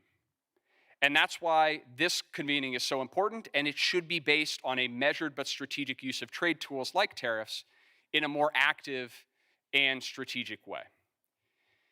We need smarter trade authorities, such as carbon-based border adjustment capabilities, which is why I am so glad to see the bipartisan conversation about moving that idea and that concept forward today. You guys are having lots of conversation with speakers about the policy designs of those issues, so I won't belabor them other than to say, I think we have a unique opportunity right now to harmonize and coordinate this approach, not only among developed countries, not only to deal with what Europe is already pursuing, what the UK is likely to pursue, but also to bring together a new global coalition that increasingly recognizes the unsustainable nature of China's export-driven strategy in this area. I think it's incredibly noteworthy that in just the last several months, countries from Brazil to Chile to India to Thailand, Turkey, and Vietnam have all announced that they are investigating or imposing trade remedies against Chinese overcapacity, including in key clean energy sectors. This creates an opportunity for the US to lead by building our own strategic trade tools like carbon border adjustments, and then work with those countries and those allies to create a more harmonized global approach.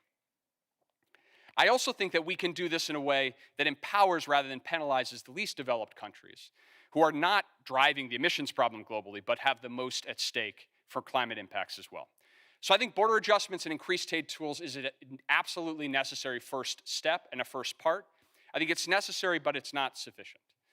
I think second, the US needs a new clean energy finance authority and capability on the scale and the vision that the Marshall Plan laid out. This needs to be muscular and flexible to actually make the US the engine of clean energy deployment.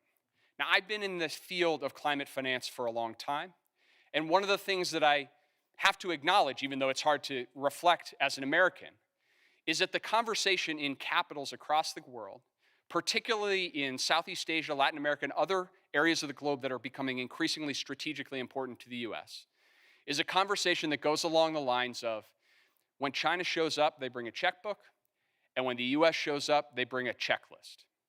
And what that means is that the United States is increasingly not in the game of actually being a partner to help finance the investments in infrastructure, energy, and technology necessary to accelerate the clean energy transition, because we're not bringing the capital and the flexibility and the partnership that it entails. Now, of course, we do things differently. We operate with a set of values that we shouldn't compromise in this context, and that is different from an approach that China or other non-market-based economies would bring. But we can be much more nimble, much more flexible, and much more aggressive at showing up in capitals across the world and being proactive partners in this effort. Again, the good news here is we have promising models to build on. The US DFC has significantly expanded its lending into energy-related projects over the last couple of years. Domestically, the Loan Program Office of the Department of Energy has demonstrated the ability to scale dramatically and provide smart strategic lending to help facilitate innovative technology in this space. But we don't have the scale or the flexibility necessary to actually meet this moment in a real way. And to be clear, to meet this moment in a way that puts US companies and US innovators at the head of actually gaining market share in these growing global markets for these technologies. Finally, in addition to border adjustment capabilities and clean energy financing capabilities to support US businesses expanding export opportunities around the world, we need more stepped up energy resilience authorities to actually address diversification in key clean energy supply chains.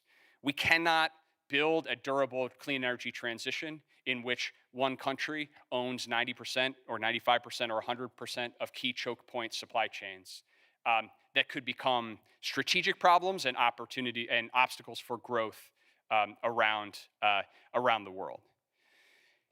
One specific example is to build off of the model of the Strategic Petroleum Reserve, which has been used strategically over the course of the last several years, but in just the last couple of years you've seen used to address the market implications of Russia's invasion of Ukraine and to intervene now in markets to repurchase oil and help to stabilize global markets at the same time.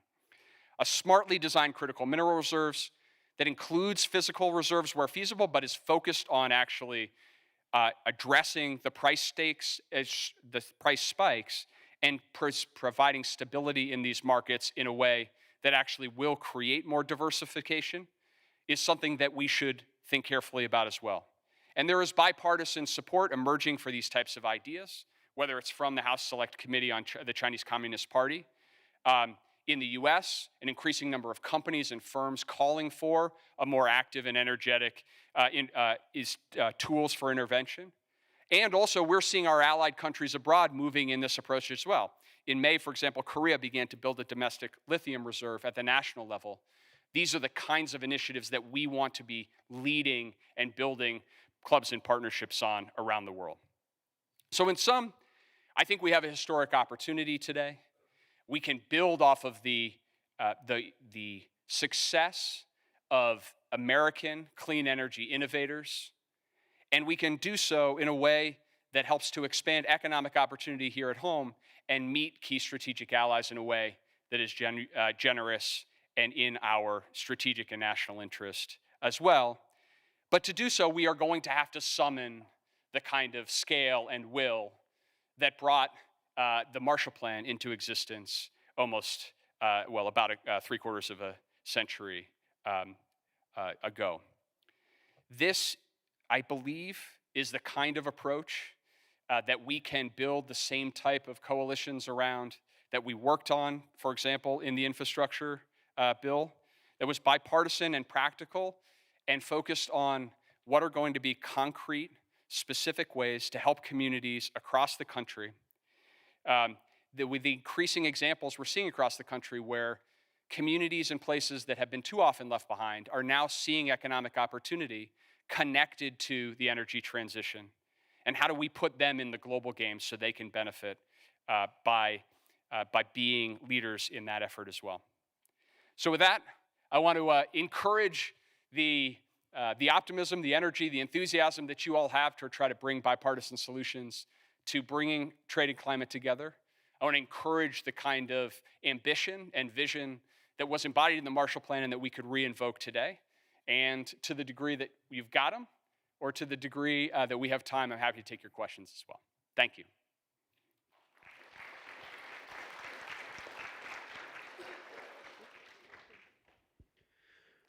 Brian, our first question of the day is, does your new Energy Marshall Plan, your vision, require the sidelining of the WTO framework? First of all, I would just say it's the odd voice of God questions. It's really fun. I was going to make somebody raise their hand and own that question, but it's a great question. So whoever asked it, they don't need to do that. What I believe that what it requires is for the United States to be prepared to lead and lead in a global coalition in a way that is not inconsistent with the letter of the WTO, but will require leading in advance of rather than sort of waiting for the WTO framework. The WTO framework has gotten too slow, too brittle, and if we have to operate solely within the way that the operating framework has come to pass, as opposed to the letter of the operating framework itself, then we're going to set ourselves back. So what it requires is global leadership and a willingness to build new global coalitions, not necessarily to fundamentally rewrite the core charter and the core visions embodied in the WTO, but will require significant WTO reform. And the last point I'll just make, just to reiterate a point I made, because for those of you who have not been in this space as long, it's incredibly notable. The idea that you have Brazil publicly challenging Chinese dumping of steel is new. You know, we used to operate with the BRICS, Brazil, Russia, India, China, who would operate as a bloc and would generally seek strategic alignment even on issues related to trade. And so I think that creates a new opportunity for the US to step in and lead. And that's going to require us leading with partners, with allies. And my hope is that the WTO can come along and can catch up. But if not, you might need more fundamental reform. Our second question of the day is, you mentioned that the US needs a new financial tool. Where would you imagine that tool would be held? Could it be possibly in modifying the DFC? Yeah, I think it's a good question, and it comes down to design details, of which there are many. What I would say is we need to have significantly greater scale and significantly greater flexibility in how we bring finance tools to the conversation when it comes to going to a place like Indonesia or Vietnam or Brazil and helping invest strategically in accelerating decarbonization in those markets. More flexibility in terms of actual financial tools, debt, equity, guarantees, risk insurance. We should be coming with a flexible toolkit that allows us to actually solve the problem most efficiently with the most efficient deployment of taxpayer dollars. More flexibility in terms of prioritizing US firms, US investment. If we're using US public capital to advance clean energy infrastructure projects in these jurisdictions, we should, I believe, be unapologetic about the idea that we're going to put US innovators, US firms, and US job creation at the head of that line. And more flexibility in actually being able to operate nimbly and quickly and get to committed deals that will be in the interest of US business, but also the global economy and global emissions reductions more quickly. And I think that there are a number of ways that we could get there. I think that you could envision and imagine reforms to the DFC that get you there. I think that what we should do is think about how do we bring all of the resources that we have within the federal government to bear to do that as aggressively and effectively. We shouldn't have to build underwriting or technical capability, for example, to look at advanced geothermal investments in multiple parts of the government in a siloed way. We should bring those together. And I think that there's multiple ways to do that. And part of what I'm hoping to encourage in this conversation is good creative thinking on how to do that. It's always difficult. It's always difficult when you're doing reforms that particularly executive branch agencies can get their backs up and say, well, where's it going to be and who's that? I would encourage the conversation to say, can we try to get to a shared vision and then figure out the most effective way to bring different tools to bear. Brian, thank you so much for your time today. We really appreciate it. Thank you all.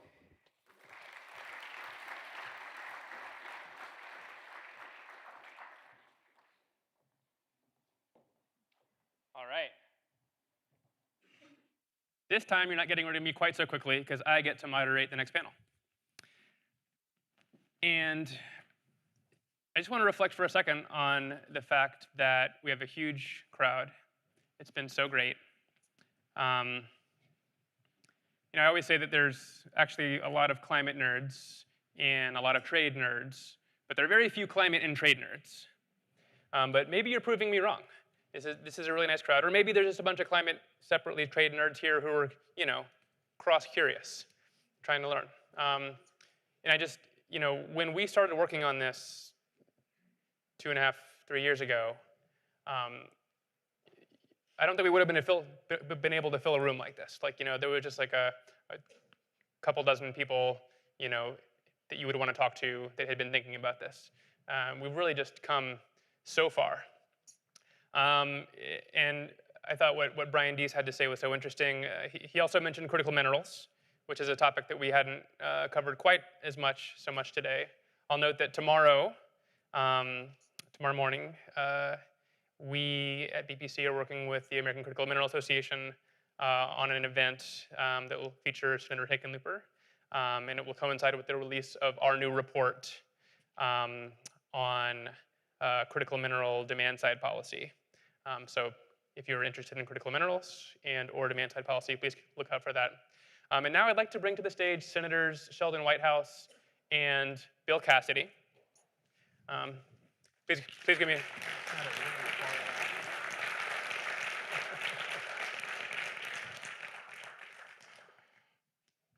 Thank you. Have a seat. All right. All right. So these are no strangers to most of you. If you think at all about border carbon policies, these are probably two of the names you know. They've introduced actual, honest-to-God legislation implementing a border carbon adjustment. We're not talking about a data bill here. We're talking about actual border carbon policy. And that's amazing. We've got a senator from Rhode Island that's a Democrat, a senator from Louisiana that's a Republican, and they both have bills that use an emissions performance standard as the basis for this carbon border adjustment. There are plenty of differences between their bills, but there's really interesting and key similarities, which makes me really optimistic. And again, we're going to save a few minutes at the end of this chat for audience Q&A. So if you want to submit questions, feel free to go ahead and do that now. And if I'm not feeling too selfish, I will ask them instead of my own questions. First question, Senator Whitehouse, is to you. The EU is going through the process of implementing their new carbon border adjustment mechanism, the CBAM. It's getting a lot of attention. Some people think it's a really great, terrific policy. Some people think it's not designed well. There's a difference of opinion there. But one thing that is quite clear is that they are acting, and the US, up to now, is not doing much. So my question for you is, how should the US be responding to the EU CBAM? And what is the case for US leadership in this policy space? Well, let me start at the very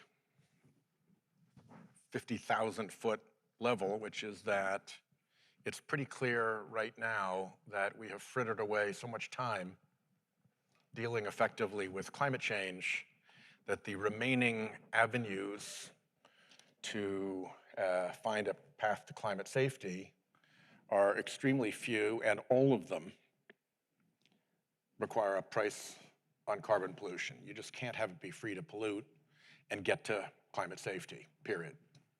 So the CBAM, in that sense, is a terrific thing, fussing about the design aside, because it is, and because they're going to stick to their guns, and because if you don't want to be tariffed, you're going to have to step up yourself. When we did the IRA, we got a lot of complaining out of the European Union. And when they complained, I would say, tough bounce, suck it up. If you don't like it, do your own. And I think those exact words should properly come back to us in response to the EU and now UK CBAM effort.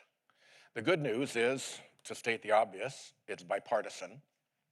The other good news is that we are not just two senators having a conversation in hallways, but we have a very substantial and robust support network of think tanks, both liberal-leaning and libertarian-leaning, who are working together pretty seamlessly to provide at least intellectual support for us. And the last piece of good news is that even if we sit on our rear ends and do nothing and just let the CBAM hit us, that will be good for the US economy, because the discrepancy between what the tariffs are on our producers and what the tariffs are on Chinese producers are enough to offset the wage and pollution cheating benefits of running your supply chain into China. So it is expected that there will be significant job and manufacturing growth in the United States as a result of the EU CBAM, and we only accelerate that further if we kill off the headwind of tariffs on our products going to the EU and the UK. So it will be good, and again, working in bipartisan fashion to try to get towards an ultimate compromise, it will be a lot better. And that's setting aside the climate benefits of avoiding havoc and catastrophe. That's just pure economic jobs calculations. So I feel pretty good about all this. Yeah, good jobs and avoiding havoc and catastrophe seem like two nice things. Yeah. And it's not too bad to work bipartisan. As a representative of the Bipartisan Policy Center, I will agree with that. Thought that might be a point you'd like. Senator Cassidy, the Louisiana legislature passed a resolution at the state level last year supporting a border carbon adjustment, stating that the U.S. Congress should, and I'm going to quote from this resolution from the Louisiana state, enact a trade policy that holds high-polluting countries like China and Russia accountable for their pollution and promotes American economic development and the rebuilding of United States supply chains, particularly in rural communities, by rewarding American businesses and workers for their superior environmental performance while penalizing global polluters. That's the Louisiana State Legislature. So can you help us understand, like, why is this policy space, why are these sorts of policies so important and good for Louisiana? And did you write that? I could have, but importantly, I didn't. It kind of rose spontaneously from the people there. And so I'm going to, if this is kind of Sheldon's side of it, I'm going to give my side of it, and you'll see that despite apparent differences, they are very complementary. What my state legislature acknowledges, and which Sheldon alluded to at the very end of his remarks, is that the United States has made incredible progress in decreasing our emission profile. We now have an emission in absolute amounts, not per capita, not per unit of economy, in absolute amounts, lower now than we did in 1988. 1988 is here, this is where we are. Now, this has been part of marginally renewables, marginally regulations. Principally, it has been the substitution of natural gas for coal as a feedstock for utilities and as a feedstock for chemicals and plastics instead of oil. So, we in Louisiana are very aware of this. We are very aware that natural gas has literally fueled the declining emissions associated here. When Sheldon speaks about our emission profile being lower relative to the Chinese, not surprising. They continue to use coal for their utilities. They don't turn on their scrubbers, so they don't comply with kind of norms on environmental regulations.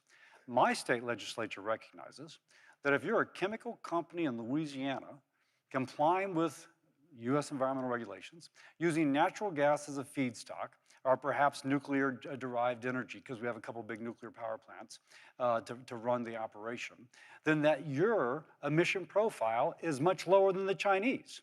And so if you're going to go over to Europe, and they're going to penalize the carbon intensity of your good, as Sheldon mentioned, we are at a natural advantage. Now, let's build upon that. If the United States similarly puts in such a foreign pollution fee, is how I refer to it, foreign pollution fee, in which goods coming into the United States have the avoided cost of non-compliance with regulation layered over the cost of the product coming in, then our goods will be at a competitive advantage in the United States. And then if you extend that once more, if the United States and the EU team up with Japan, Australia, Canada, UK, you name it, in which anybody who wishes to import into one of those countries has to comply with kind of international norms on controlling emissions, then we're taking Western standards of environmental protection and exporting them in return for access to the richest markets in the world. Now that is all layered into what my state legislature is advocating. And that's why, frankly, I think that the foreign pollution fee and trade is incredibly good for American workers, incredibly good for our economy, and I could go further saying it's incredibly good for our national security. And I love how you bring in the international aspect of, we're talking about a US-based policy, but there's plenty of room to work in coordination with allies to increase trade between allies. We're not talking about a policy that's intended to decrease trade generally. It's about who we trade with and what the incentives are on those other countries to decarbonize if they want to import into our country. Yeah, ideally you have a common trading platform with the EU, the UK, the US, Canada, Mexico. Australia, Japan, Mexico, and that enormous common platform sends an incredibly powerful price signal out to the rest of the world to clean up their pollution, because we can clean up US carbon pollution and methane pollution, but there's a whole world out there that needs to address its problems, and the price signal is the best way to get there. You can hector and you can encourage and you can, plead, but a good solid price signal gets a lot more attention. And as proof of concept, in the USMCA, there are certain environmental and labor standards required of Mexico. Now, we don't typically think of Mexico as being the most kind of environmentally sensitive country. But if you look at the amount of pollution or air emissions associated with producing a ton of steel, and let's say in the US it's 1. In the EU, it is 1. In China, it's like 2.64 or something like that. In Mexico, it's 1.2. The Mexican emission profile is almost the same as the United States, which shows that using trade as an instrument to promote the commonality of concern for emissions has worked with Mexico. And I think that kind of use case tells us it could work with others too. So, the two of you clearly agree on so much. You've each written detailed, thoughtful pieces of legislation.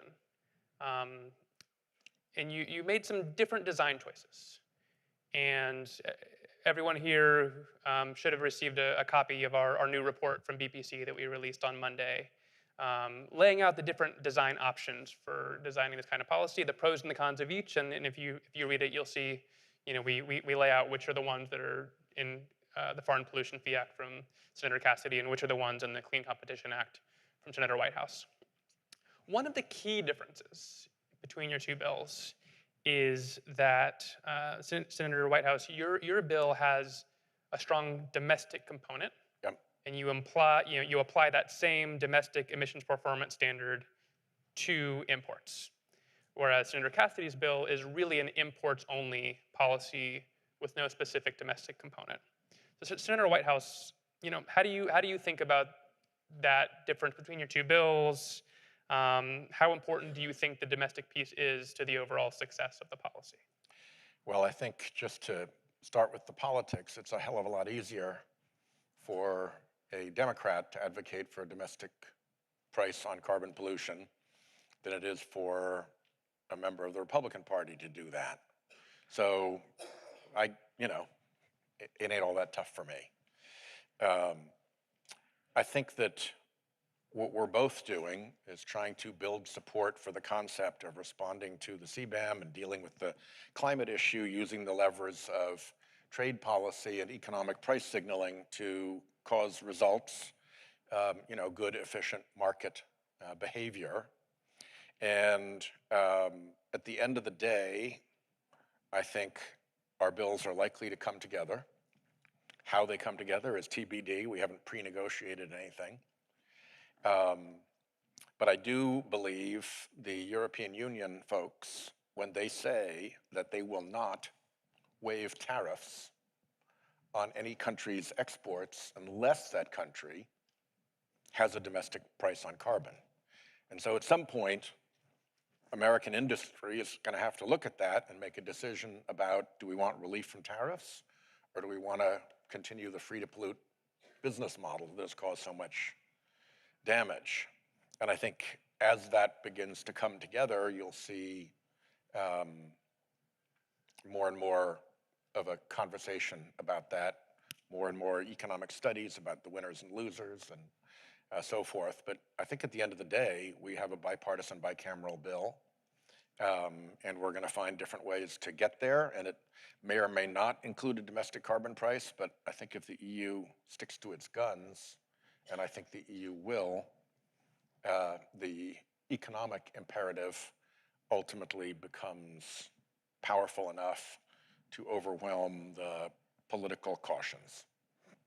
So, I like that you do think that there is a way to eventually marry these two bills together, though I note that you mentioned there is no prenuptial agreement. There's no prenup. On how we get there.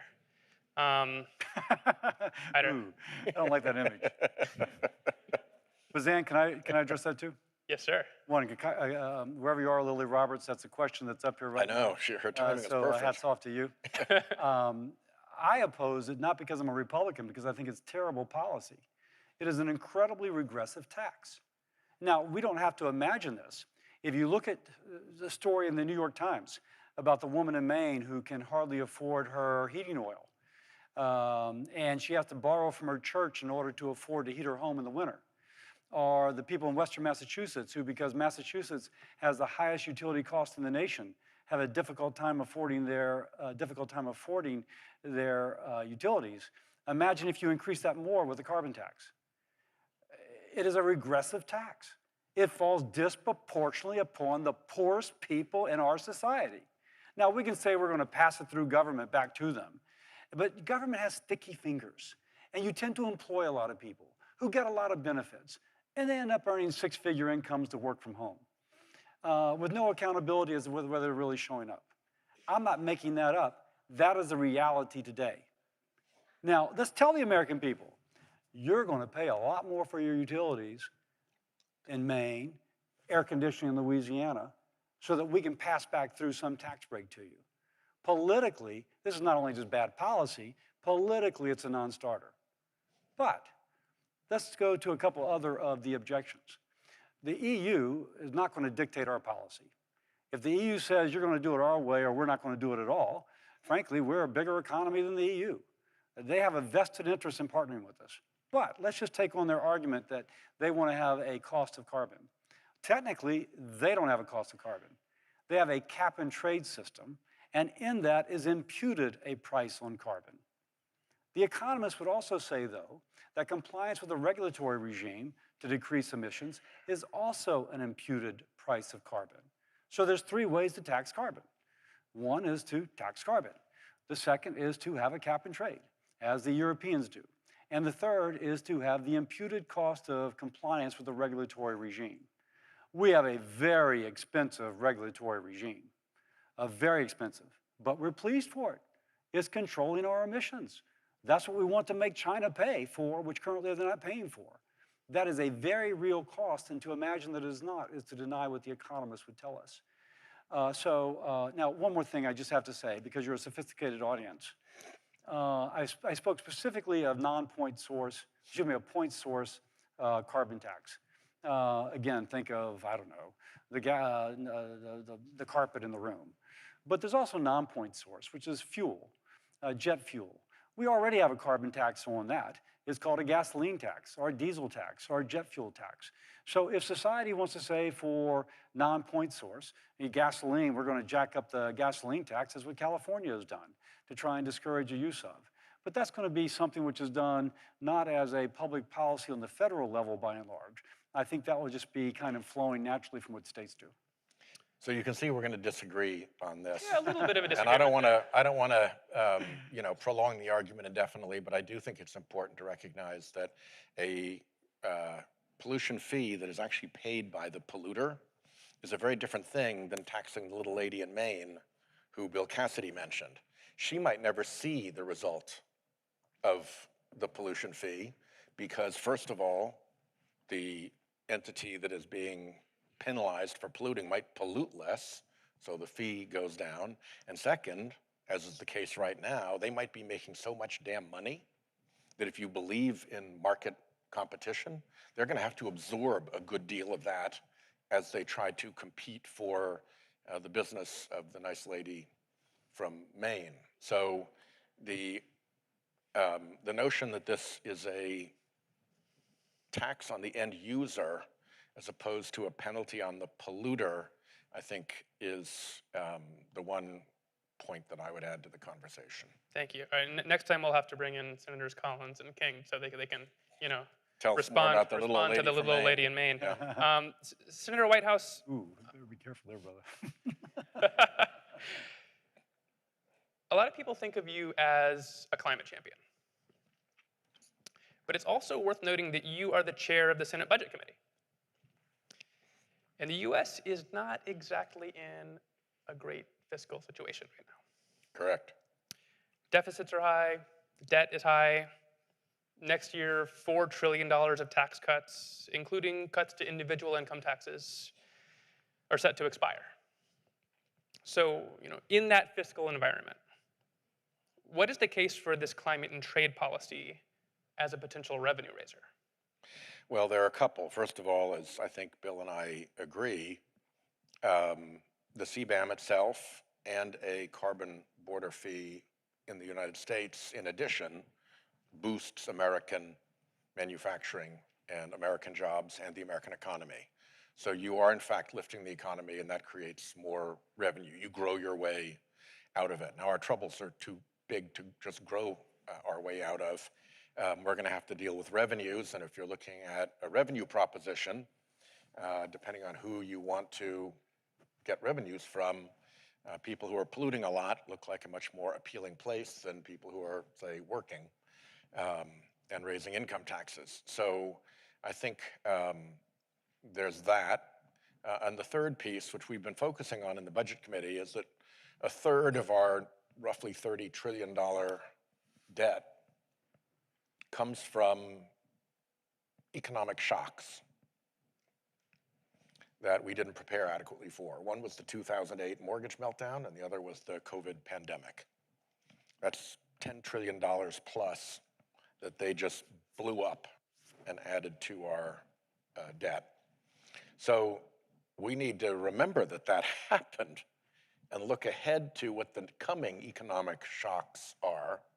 And I would argue that there is enormous, very well validated warning of an imminent economic shock coming from climate catastrophes. And I think, I hate to say this, but I think we're actually in the early stages of that in Florida right now, as the property insurance market in Florida melts down. And as the chief economist of Freddie Mac said, the way this operates is you first have your insurance get too expensive to afford, and then you can't get insurance at all. The companies have withdrawn. And then you can't get a mortgage, which means that you can't sell your house because you're only dealing with buyers who can pay cash, and that crashes the supply and demand. So you go from an insurance crisis to a mortgage crisis to a property values crash. And avoiding that by being more responsible about addressing climate havoc, I think is time well spent for Congress. Senator Cassidy, you released your Foreign Pollution Fee Act last year. Say that one more time. You released your legislation, the Foreign Pollution Fee Act, last year. And kind of a lot has happened since then. The White House announced a new climate and trade task force. We heard from Ben Beachy earlier about that. We've seen the Prove It Act advance through the EPW committee on a strong bipartisan vote. Now it's introduced in the House, also bipartisan. How has the moving, the momentum on this issue, along with, I think renewed and increased stakeholder engagement, shaped your strategic thinking about how to move forward in this policy space? So, very good question. And you've mentioned all the positive things. Let me give you my elevator pitch as I would speak to a colleague, and then I'll build from there as to how I think it goes from there. In our country, you cannot separate energy policy from climate policy, from economic development policy, from national security. While we've been paying to decrease our emissions, China has been ignoring norms for emissions control, lowering their cost of manufacturing, attracting jobs from around the world to China, strengthening their economy, and they've used that economic growth to fuel military activism. So our energy policy, our climate policy, our economic policy has all played into national security. If you put in a foreign pollution fee or carbon border adjustment mechanism, then China has to comply, or else they pay a fee. But either way, it's somewhat of a drag upon their economy. It equalizes the playing field as to where economic growth occurs, and I'd like to think that more of it would occur here relative to there. That drag on their economy will then kind of put the brakes on their ability to pay for militarization. And of course, energy policy feeds into this. Now, if I'm speaking to a hawk, I'm saying this is a policy by which we can help defeat Chinese militarism, at least take a little bit of the air out of it. If I'm speaking to a climate hawk, I can say, well, Sheldon always knows this, but this is a way to get the world's largest emitter to begin to decrease their emissions. If I'm speaking to my Louisiana legislature, I said you can't help but notice that if the Chinese used our natural gas instead of their coal, they could better comply with lowering their emission standard. And that would be economic growth in the United States because so many people are involved in our energy industry. Now you put it all together, you've got a message for whomever you're speaking to. Robert Lighthizer, now speaking of, whatever you think about this, President Trump looks like he's going to be our next president if you believe the polling. Robert Lighthizer has been very influential in his trade thinking. In his book, No Trade is Free, he recently wrote in favor of a carbon border adjustment mechanism for everything I just described. But you mentioned that the White House just had their their carbon border kind of trade issue. So I think that there is a bipartisan recognition that China ignoring international norms on pollution control have allowed them to have the economic growth that has enabled their militarization. So I put all that together. There's going to be headwinds. There's going to be people you've got to explain it to. But when the China Commission over on the House side is understanding this issue, talking about this issue, when Lighthizer is writing about it and endorsing it, when Trump wants to put tariffs on the Chinese goods, just a kind of carte blanche, this is actually more of a rational approach. And let me say one more thing. I do not want a hot war with China. None of us should want a hot war with China. This is a way to kind of put the brakes upon their economic growth, to bring them into alignment with what we consider norms in a way which is not a hot war. One of our questions earlier suggested that this could be a form of protectionism. I point out the Chinese can get rid of this tariff just by complying. Think about that. In fact, I mentioned this to a Chinese minister from the Chinese government, and he goes, we could live with that tariff. He knows what he's dealing with as opposed to it being arbitrary. So I actually think that this is incredibly good foreign policy, incredibly good economic policy, and incredibly good climate policy. So it feels like you're saying like this is where we can get the China hawks and the climate hawks to work together and the economic to push off the war hawks. The war hawks don't want war, but certainly if China continues to militarize, you'd be naive to assume that we're not supposed to do something. This is a way which, again, just puts a little bit of a drag. And that drag, slowing them down, maybe they have to divert more resources to the welfare of their people as opposed to building another battleship. All right, so we're going to move on to audience questions. We've had a few cycling through here. The one that caught my eye just a second ago was on least developed countries. How does a policy like you would envision affect least developed countries? Is there a way to design it in a way that we think is fair, but is also still effective? I would say that first of all, you can avoid deeply impoverished countries. Second, you could pair it with very significant capital investment to help Indonesia, for instance, move from coal power to geothermal. It's the ring of fire. They have geothermal all day long. So, but for many of these poorer countries, the capital constraint of moving to the new technology is an impediment. Once you actually put a price on carbon, then there's a revenue proposition to making that move, which brings investors. So it actually helps them in that sense. And then finally, if you're looking for the really clean technologies of solar and wind, you have enormous capabilities in the global South. And the prospect of developing those capabilities, once there's a rationale for doing it, once it pays to put the cables under the Med so that Europe's demand can be met out of Saharan solar fields, things like that, you end up, I think, with this being a winning proposition for the global South. But it is an issue that has to be watched carefully along the way, because you can't say, great, it's going to be a winning proposition for you in 2040, but you, Mr. Minister, need to go back and get elected now, and it's going to suck for you now, but you're just going to have to, tough bounce and wait for it to turn your way. So it's an issue that we have to watch and manage. It's a moral imperative as well, because it was our pollution that created this mess. But I do think that in its pure natural state, it is actually immensely advantageous for the global South. Senator Cassidy, we're about to wrap this, but I want to give you a chance to answer. I'll be brief. Yeah. Our bill relies, it will complement what Sheldon just said. Our bill relies upon behavioral economics. Right now, if Vietnam wants to outcompete China, they've got to lower their manufacturing costs less than China, which means that they have to even be more kind of callous regarding environmental standards than the Chinese. Remember, cost to control emissions. But wait a second. If now the country which has the cleanest product avoids the emission, the way that they outcompete the Chinese is not by lowering the standards of those of the Chinese, but by increasing the standards of those of the US, the EU, et cetera.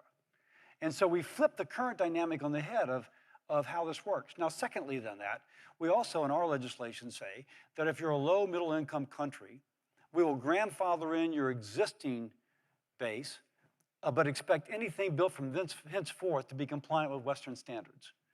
If you're a high middle income, which China and Russia are high middle income, we don't grandfather in products.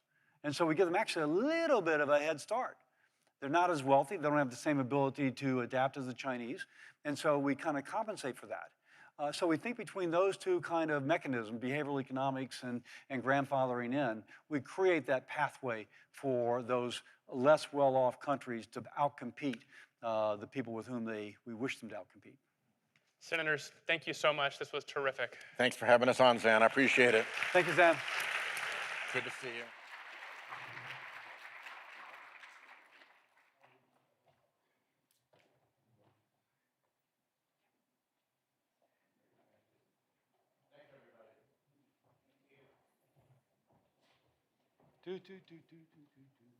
All right.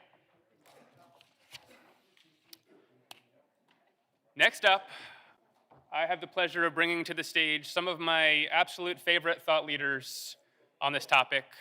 All three of our next panelists are members of our newly announced BPC Advisory Council on Climate and Trade. Our moderator is BPC's own John Jacobs. Please welcome to the stage Dave Banks, who we've already seen earlier, Jane Flagle, who's at Stripe Climate and formerly White House CEQ on industrial policy, and Maureen Hinman, co-founder and chairman of Silverado Policy Accelerator.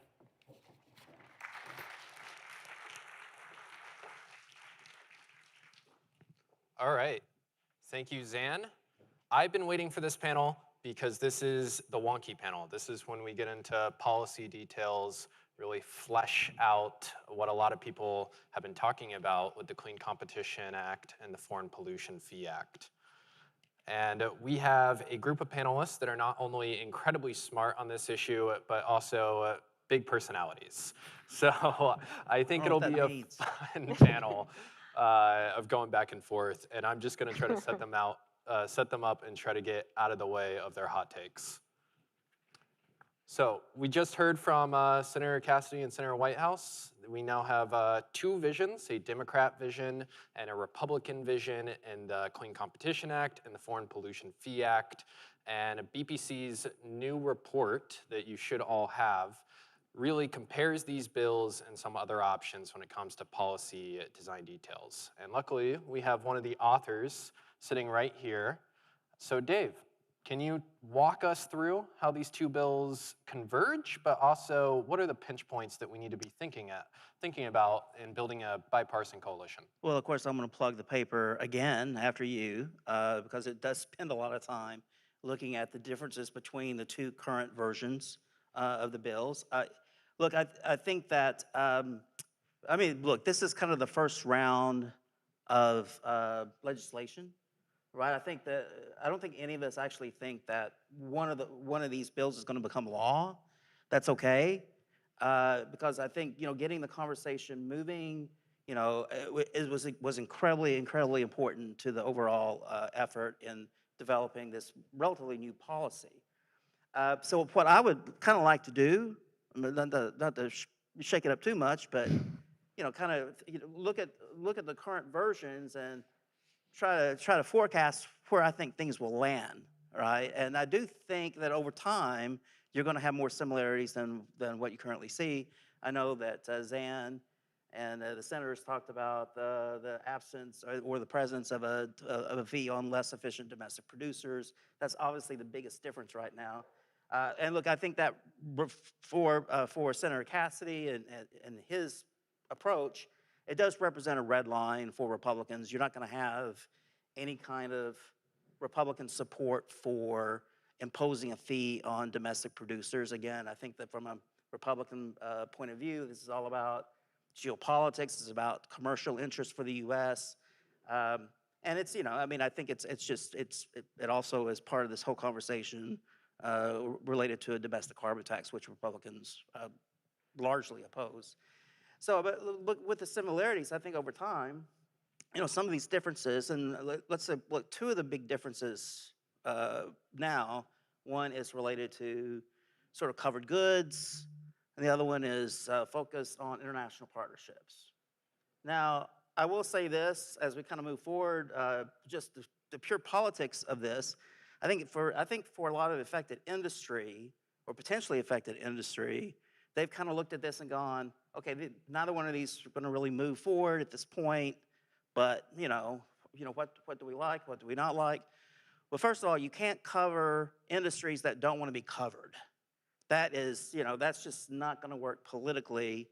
And then, the question is, what industries are going to want to be covered? Well, there's a similar thread here in that the industries that want to be covered, like steel, aluminum, cement, I mean, a lot of those industries have been decimated by the trade regime. And they see a U.S. CBAM design as a lifeline. Okay, but this also, and by the way, from the Republican perspective, again, our goal is our chief goal, look, it's all good to reduce global emissions, of course, but our chief goal is to increase U.S. competitiveness, right? And try to rein in control of the global supply chains that China currently enjoys, right? And so, we want to make sure that the industries that we cover are the ones that want to be covered, right? If we have an industry or a segment of U.S. industry goes, we don't need your help in protecting or promoting our commercial interests. Okay, give them the pass. But I think that this will affect kind of how we view the ultimate policy design. So it may be a much more narrow sectoral approach initially, but then this feeds into the international partnerships piece.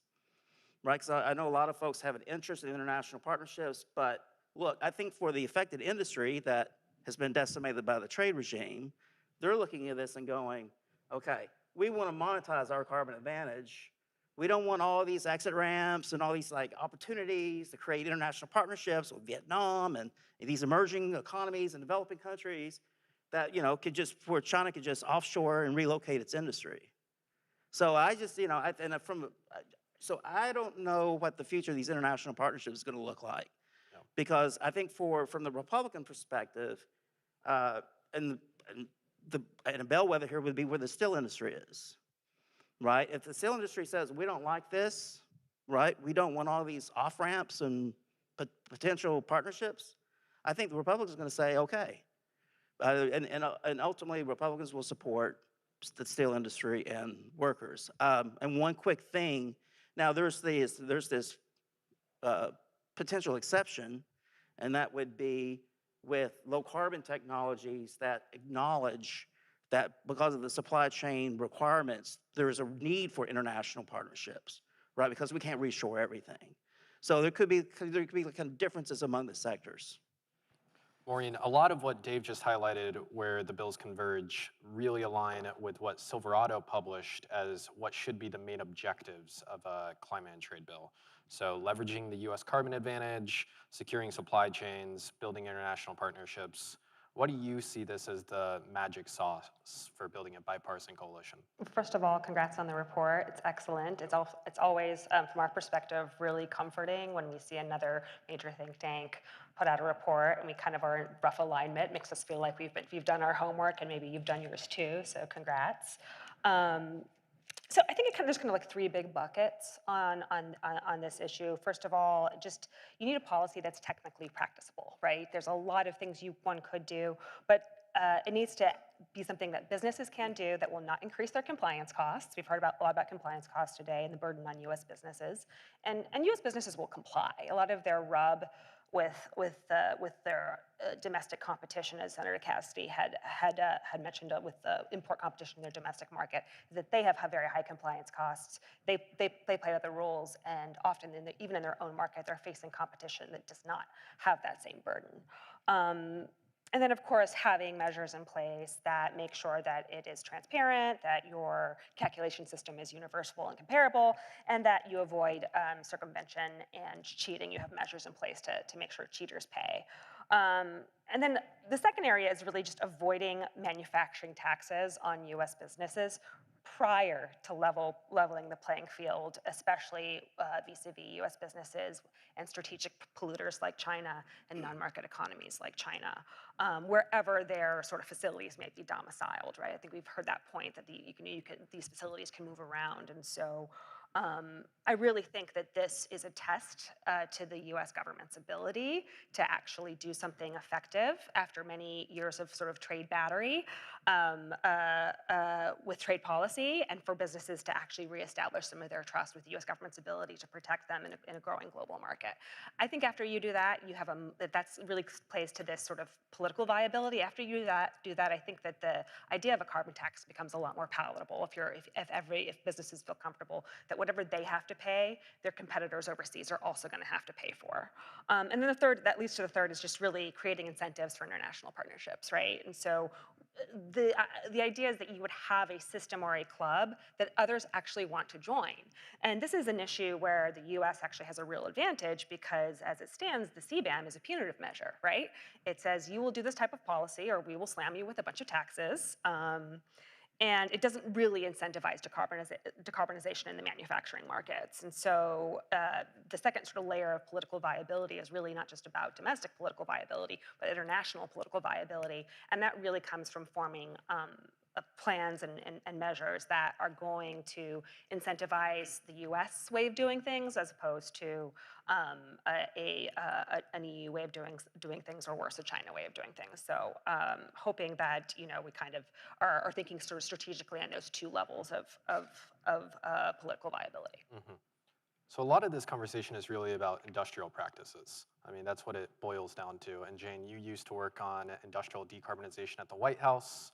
Can you walk us through how a climate and trade bill touches industrial decarb, but also the way that international partnerships play into global industrial decarb? Yeah, thank you. It's a great question. We've already heard today, not only from Brian Deese, but from the policymakers and senators who engaged today about the ways in which industrial decarbonization, which is fundamentally about reinvesting in and reinvigorating and cleaning up our manufacturing base, is an incredible opportunity, not just for the climate, but importantly for the economy and for our national security. And now I'm going to say something that most industrial decarbonization experts no longer want me to say, which is that it also is kind of uniquely challenging. And it's certainly uniquely challenging relative to other sectors of the economy that we need to decarbonize to limit the risks of climate change. And that is because, unlike, for example, electricity, these are highly price-sensitive, trade-exposed commodities. And so while we talked in the Biden administration, and they continue to talk about the need to use a whole of government approach to tackle some of our major challenges, there's nowhere that that is more true than when it comes to industrial decarbonization. There is no single policy that is going to be sort of a panacea for addressing these really important and interrelated challenges and capturing the opportunity. So I would posit that leveraging the tools of trade and leveraging market access is not just advisable for accelerating industrial decarbonization, it is actually unavoidable. And that's true both for accelerating domestic decarbonization and global decarbonization.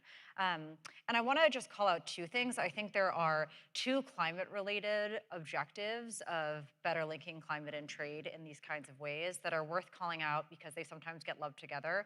One is there is a carbon loophole today in the world. Half of our industrial pollution problem is the result of unfair trade practices, full stop. We have to address that problem. Secondarily, and in some ways at least as important, we need to catalyze further decarbonization and emissions reductions. But there are two problems here that we are trying to solve simultaneously. And maybe one other sort of philosophical point before we say a few specific things, which is there's been a lot of conversation about the role of existing international institutions, whether it's the WTO or the UNFCCC. And I actually think we're at a really exhilarating time to be talking about climate and trade, because I think there's a growing recognition that these institutions are in fact human artifacts and that they are instrumental to achieving objectives. They are not inherently good in and of themselves, actually. And if they are not working and to solve our most pressing challenges, we have not only the opportunity, but the responsibility to change them and or to work around them. Just a couple of things I want to highlight quickly about the way these border adjustments might be designed to maximize their climate impact. First, this has already been mentioned in the category of accelerating more domestic decarbonization. Much has been made already about the ways that, especially if we cooperate with other countries, we can capture growing market access for clean American industries. And that is, a world where that is true is much better than a world where that is not true, both for the climate and the economy. The second is there actually is an incentive, or could be depending on how such a tool is designed, for concentrated industries in the US who would be subject to these regimes to reduce their emissions more aggressively to, for example, reduce the national standard, whatever it might be that we are applying to foreign entities, to capture more market share. Third, there is this possibility of such a thing potentially applying domestically. And then fourth, also, we talked about a border adjustment potentially being a generator of revenue. It's entirely plausible to imagine using some of that revenue to bolster the already very exciting investments in both the IRA and the bipartisan infrastructure law in industrial decarbonization domestically. I will stop there. Well, that's great. And I want to start getting into the weeds a little bit more into some specific issues. So maybe do a bit of a hot round here. We've heard a lot about how to incorporate least developed economies. We just heard the senators talking about it. Jane, you just talked about our current paradigm, how we essentially incentivize reshoring emissions to least developed economies. How can we think about incorporating them, Maureen, how can we think about incorporating them into a climate and trade package and prevent loopholes that would incentivize players like China to reshore to those countries? Thanks for the question. I mean, this is the essential tension. How do you deal sort of with legitimate developing countries and their legitimate interests versus a very large industrialized country with a lot of capacity who is in many cases the #1 producer of environmental technology in the world, raising its hand and saying, I'm a developing country, I should get to do this, that, and the other. So I think the first is, and as the senator mentioned, was, start with income groupings. Don't let countries self-identify, but then really look at those countries' capacity to perform. Not just how they're performing, but what is their capacity? What do they make? What do their best in service businesses do? And what are they capable of? And So what you do second with developing countries is you freeze their performance in time. You say, look, everything that you will produce in this country here forward, every facility you build will be at this level, unless the investor is from a higher performing, higher capacity country. Then those facilities have to be at the level of that country's capacity, not the developing country. This is really valuable, first because it closes that loophole for circumvention, but it also goes a long way to facilitating a thing that developing countries have been very frustrated at in UNFCCC and other negotiations, is that they want tech transfer, they want the technology, they want the expertise, and they want the dollars. And so by kind of incentivizing investment dollars around capacity, you're able to give some of that tech transfer. And then third, and this is relevant to the CBAM and other issues, is just don't steal from poor countries, right? The current CBAM is in a position to, the EU CBAM is in a position to basically tax developing countries, many of whom were former colonies, for the infrastructure that the colonial powers put in place, profited from, and then left, right? The decommissioning costs, the cost for operations, these facilities get older, they get dirtier, right? And so imagine how you would feel if you were trying to decommission a coal-fired power plant and you were told, good news, I'm gonna start taxing you on that plant that I put in place. It's very frustrating. That anger is really real, and I visit the WTO a lot, and the developing countries are very mad. So I always think that the best way to kind of think about these trade policies is like, okay, what if we did the opposite, right? What if America did the opposite? We flipped it on its head. So we let them keep their revenue, as long as they agree to use a certain, what they would have spent on that revenue towards environmental purposes, right? Let them have their money, let them invest in their own economies, and also require that when they do those investments, they're buying U.S. technology, right? So now you're promoting U.S. clean tech exports. You can also imagine sort of building in some linkages into things that we care about around critical minerals and supply chains. And then the final thing is that on developing countries is that you really need a system of fungibility around carbon credits, right? Much of the value that developing countries have is in really efficient carbon storage, right? And so having the fungibility of credits, like let those countries and also other countries avoid paying taxes by sequestering carbon wherever it's the most efficient, by building that backbone of a system. And, carbon, as I often say, carbon credits don't have any feelings. Like they don't actually care where they're sequestered. I think that perfectly tees up my next question. Which, Jane, you spend a ton of time thinking about carbon dioxide removal nowadays. We heard from Congressman Peters about the importance of CDR. How should we think about incorporating CDR and carbon credits? What are the pitfalls to avoid, but what are the benefits we can get out of this? I think it's a really important question, and I guess there's three mechanisms I can think of. One is the one I think most people think of, which is essentially basically offsetting your emissions in lieu of paying the fee by investing in a carbon removal project elsewhere. I think that is something that should be examined carefully and could be a potential opportunity for sure. It is very important to get the rules right around this. The thing that you are doing in lieu of reducing a pulse of fossil fuel emissions needs to be equivalent to that pulse of fossil fuel emissions. So it has to be a permanent carbon removal, which tends to be a much more expensive carbon removal. So it is not the same, it doesn't play the same kind of cost containment role that conventional carbon credits sometimes are thought to have played, and that's very important for the integrity of the atmospheric outcome, actually. The second is insetting, which is to say that we've spent a lot of time at Frontier lately looking at approaches to permanently remove carbon removal that utilize alkaline feedstocks specifically, and that could be steel slag, mine tailings, other kinds of industrial waste. And to date, many of the companies who produce these things haven't yet thought of them as potential assets to bring to bear to remove carbon from the atmosphere, and I think that's a really exciting possibility. And then the third is we can all fight about how to use the revenue from a border adjustment, and one potential use of such revenue, of course, would be investing in high-quality permanent carbon removal that may in fact be critical to fully decarbonize the industrial sector, some of the emissions from which are going to be very expensive to mitigate.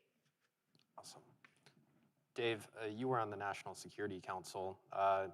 How can we leverage a border carbon adjustment policy to secure US supply chains? I'll plug now, BPC has a critical minerals report coming out on this topic tomorrow, so check that out. Yeah, how can we bolster these supply chains? Well, this is pretty fast. Look, I mean, I don't see Republicans supporting a U.S. CBAM policy design that doesn't do that, right? Because I think that's clearly one of the primary sort of objectives, for Republicans, and I think for Democrats too, but certainly for Republicans. And look, I mean, if we create a design that actually rewards emissions, environmental performance, okay, we're going to see greater investments and accelerated investments in manufacturing and in extraction and other activities here in the United States. So just because, I mean, as we discussed before, as Katrina laid out, and other folks have done so as well, just given our relative carbon efficiency, okay? But I will say this, the last thing I'll say related to this is that if you don't have permitting reform, right, if we can't actually build stuff here and get it permitted, then all these, the trade benefits, the potential trade benefits we're talking about just aren't there. There will be some, but we'll not get the benefits that we're talking about and emissions reductions that we're also talking about. Yeah, thank you for plugging permitting. Because you got permitting thing at at BPC too. Report, yeah, check out BPC's website for more permitting report. I also want to touch on, the European Union has the CBAM coming into place in the next couple of years. Japan, South Korea, and Singapore have all thought about implementing one of these type of policies. I feel like this international trade pressure might make this more of a priority for Congress, but I want to ask y'all and really throw this out there, what is the US giving up by responding to these international trade pressures rather than getting out in front? You can be a system maker, system taker, and generally the world's better off, and we're better off when we make the system. The EU is extremely good at doing this. They're extremely good at creating their own rules in relative secret and then propagating them all over the world in order to, with scalpel-like precision, promote their exports, promote their industries, promote their tax base in this case. But CBAM, let's be honest, I'm grateful to the EU for this opening effort. It's created a lot of ambition around the world, but it's a deeply flawed policy. And this creates an opening for us in turn to come up with something better and do right alongside our partners. Now, I'm not sure we really care in the United States because we do know that for the most part, the US is going to be a beneficiary of the CBAM. But I do think we need a policy against these sort of bad BAMs, as I call them, because we will need our own policy in order to provide the legal basis to defend against bad policies as they emerge. And if you don't have your own policy, it's very hard to go to trade court and say, we're really mad about this policy, and they're doing it wrong, it has effectiveness issues, they've impinged on my right to regulate when I myself am not regulating in the space, right? So having your own policy really creates the foundation for your defensibility and that sort of legal basis. It also gives you political leverage if you actually have a bill on the table that you can use to talk about the reality of what might happen, especially when you're trying to negotiate good BAMs or climate clubs or anything of that sort. Yeah. Sounds like a song. Yeah, I can see a report title in the making. It reminds me of my kids like Flintstone vitamins. Yeah, yeah. BAMs.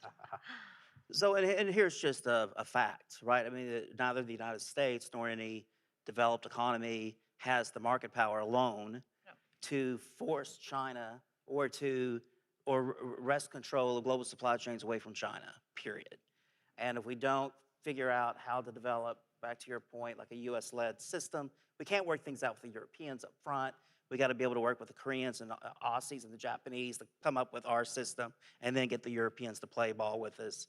And a lot of my Republican friends, look, Republicans don't like the EU very much. I think Democrats like the EU more than we do. And that's okay. That's okay. Maybe you're. You're sorry. not hot take. I'm here's the hot take. There is. But let's just be honest. I mean, we have to figure things out with Europe because we can't achieve our geopolitical and commercial goals without some kind of meeting of minds with the European Union, whether we like it or not. That's just the way it is. And I think the importance of the climate piece with trade is that, and a lot of folks, Republicans would say, look, climate activism is a religion in Europe. Well, I don't think you get Europe on board a common approach with us vis-a-vis China and trade without the climate piece. Yeah. Well, thank you so much for joining us. It's clear to me that there's a lot of bipartisan convergence, but also a lot of technical details we're going to need to work out here. So please give a round of applause to our great panelists.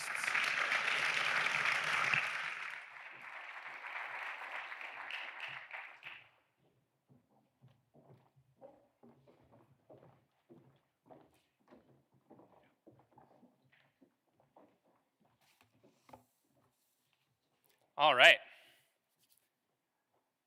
We have a treat in store next. We're getting towards the end of the program. We've got one more fireside chat, and then we've got some concluding reflection remarks from BPC's president and CEO. I just want to, again, thank everyone for being here. It's been such a great conversation. I'm just amazed at the crowd, at the interest in this topic, and the momentum we've seen from the last several years up until now. We've heard from, two members of Congress that have introduced a bill in the House. We've heard from two senators that have each introduced legislation, one Republican, one Democrat, in the Senate. But we have yet to hear from any senators who have actually passed a bill that's gotten a vote. And this next pair introduced the Prove It Act in the Senate and passed it through committee, not yet through the Senate floor, but through committee with a strong bipartisan vote of 14-5. I just want to say that these two members have been really strong bipartisan leaders, thought leaders. We work with them a lot at BPC. Senator Coons' team historically has been a bit of a pipeline to BPC. We've had 3, I think, AAAS fellows who were once Coons staffers that have come to the energy team. 4 Coons staffers over the course of a decade. And Senator Kramer's team has been just really a joy to work with. It's really interesting to see just like the pairing of, previously we saw Rhode Island and Louisiana, now we're seeing North Dakota and Delaware. And now that I've filibustered long enough and they're actually here, I would love to introduce Senators Chris Coons and Kevin Kramer, moderated by Sasha Mackler, who's the Executive Director of the Energy Program at BPC.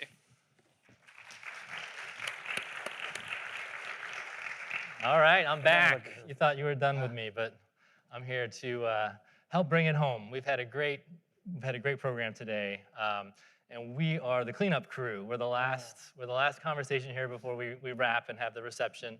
And we've heard a lot today. We've had a really packed panel. We've heard a lot about climate and trade.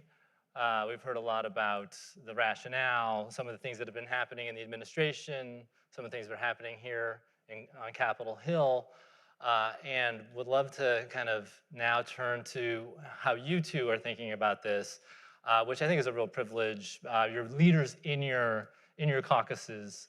I've been thinking about these issues for quite some time, and I think you'll find here that the audience is quite expert on these issues themselves, and I'm hoping we'll have a little bit of a dialogue here. We'll save some time at the end for questions. We'll get them to pop up on our screen. So for those of you in the audience, please remember you can scan in the code and put your questions into the mix, and we'll try to fold them in to our conversation. So thanks again for taking a little time with us. I'm going to start with Senator Kramer. You're from North Dakota, which is energy state, oil and gas state in particular. And I think a lot of people here in the audience wouldn't naturally think of a linkage between an energy state, oil and gas state, and this intersection with climate and trade policy. Can you help us make that connection? Sure. Well, thank you for the opportunity. It's always great to be with my friend Chris Coons, who's in the middle right where he belongs. You know, I have to be right up front, tell you though, in all honesty, I would probably do some things I wouldn't normally do if Chris asked me to. And I think that's, well, don't get carried away. I do have limits, but really, you guys, the relationships still matter in this town and in this institution, in particular the United States Senate, and I'm honored to be a friend of Chris Coons. But how do we draw the link? I think the link, while you're right, on the surface, at the shallow end, it looks odd. But you don't have to drill down very deep, if you excuse the expression, to see an obvious connection. I believe, in fact, one of the sayings around North Dakota is, a Bakken barrel is the cleanest barrel of oil. If we believe that we're so exceptional that we can claim that, and I believe it's true, but if you've never seen a vial of Bakken crude, it's darn near looks drinkable. And I wouldn't suggest it, but spoken like an oil and gas. It's very light and sweet. And so what does that mean? What that means is because of the incredible high standards, environmental standards of doing production, because of the high standards of shipping it, all of those things, I believe we do have the cleanest barrel of oil. If we believe in that exceptionalism, we shouldn't be afraid to prove that exceptionalism. And if we can prove that exceptionalism, and climate is a global challenge, we ought to be able to make the case that in a growing market, a growing global market for oil and gas and other forms of energy, and it is a growing market,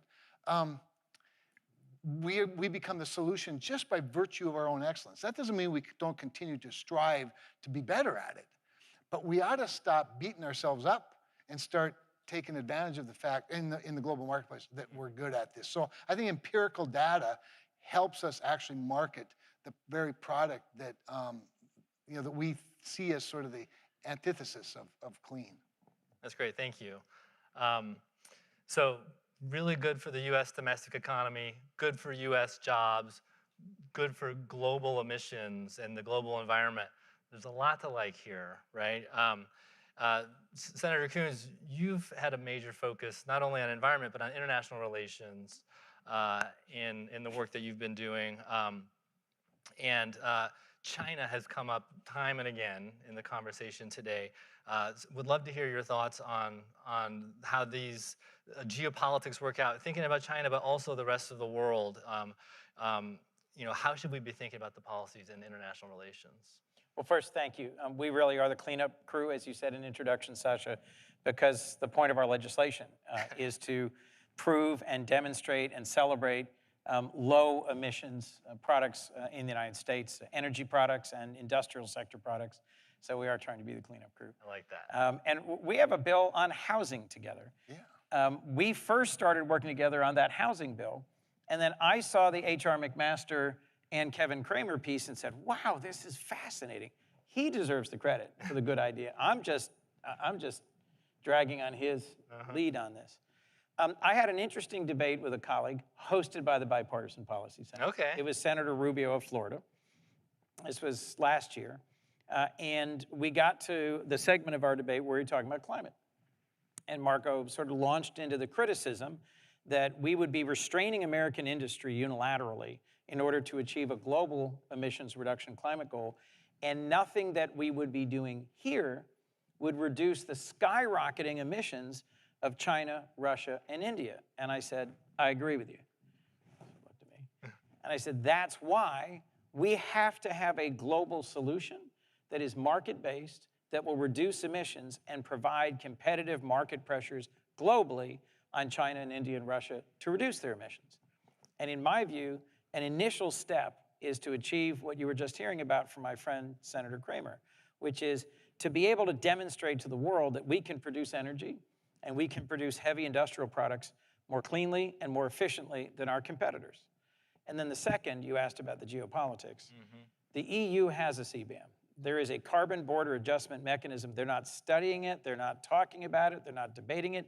It's in place. It is coming. And it is going to be imposing tariffs on American exports to the EU, which is a major market. And the EU is frankly not that happy broadly about the massive subsidies we are providing through the Inflation Reduction Act. We both broadly agree that we need to reduce emissions and we need to deal with climate globally, but we've taken different directions. Theirs is more regulatory, ours is more incentive-based or private sector-based. We've got to find some way to harmonize these two. Speaking for me, my ultimate hope is that we are able to figure out a way that the countries that can produce heavy industrial products, so cement and glass and aluminum and steel, in the lowest emissions, most efficient, most sustainable ways, get a competitive market advantage globally against those that can't. And the more we can prove the point you were making about, I'm not sure I would say that Bakken is sweet. I'd be interested in your tasting notes on a barrel. Does it have a smooth and clean finish? Does it have a light and airy nose, slightly fruity? You know, but all joking aside, globally, there is a commitment to reduce methane, right? Because natural gas methane is a highly influential climate warming gas, has great consequences. If our oil and gas industries figured out how to reduce methane emissions more than any other in the world, that's worth noting, celebrating, and competing on. But we don't currently have a mechanism to drive that. In my view, the Prove It Act, I think this is partly why it came out of the Energy and Natural Resources Committee in January by such a strong vote, at least get the data, at least be able to benchmark, and at least be able to make the case for American industry. And then we may have more of a leg up in our negotiations with the EU about their CBAM and its costs on us, and about how together we address the dirty products, the intensely dirty products of the steel and aluminum that Russia and China and India have been dumping into our markets for decades. When I've described this to folks like the steel workers or companies that produce heavy industrial products in the United States, they're thrilled. They'd like to have us be able to help them make their case domestically and globally. Yeah, no, there's you know, it's very strong argument there. And as we think about, you know, not only international dimensions, but the political dimensions here in the US with respect to, you know, the ways in which we might find a path forward for these ideas. Senator Kramer, you know, you have very solid conservative credentials. I'm a mean-spirited right-winger. We have watched, we have watched you know, as a leading Republican on a variety of issues, and I think there's no one really that can argue with that.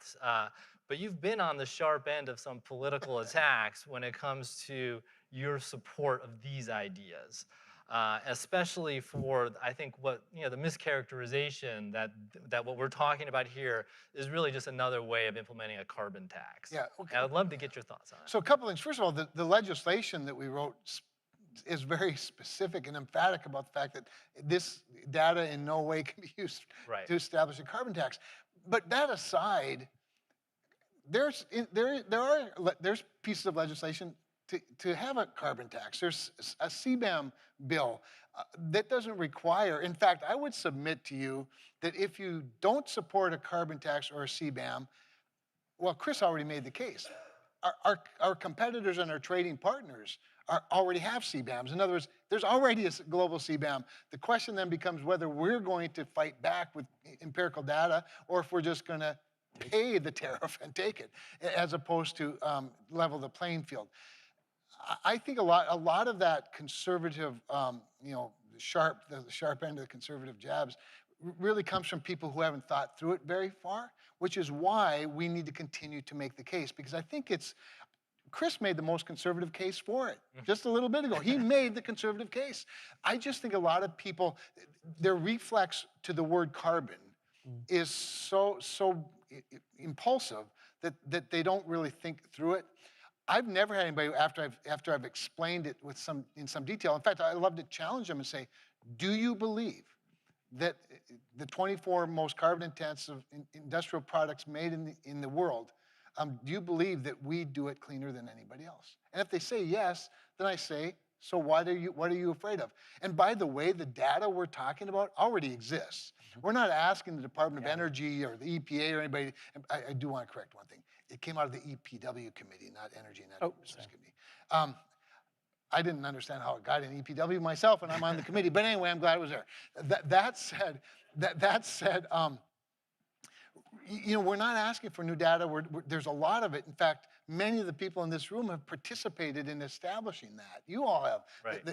right? The CLC has. And so we're just asking them to gather it, do the comparison between the United States allies as well as adversaries, and we could go through lots of it, but it's really quite clear that we may be the cleanest in certain areas, and where we're not, we're the second cleanest in certain areas, and I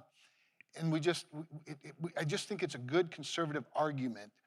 Here's the challenge, though. That what I worry about a little bit is, I don't ever want the data to be used to put us at a disadvantage.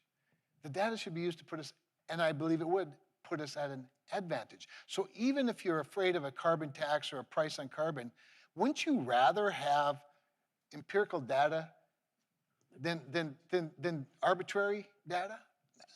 I think you would.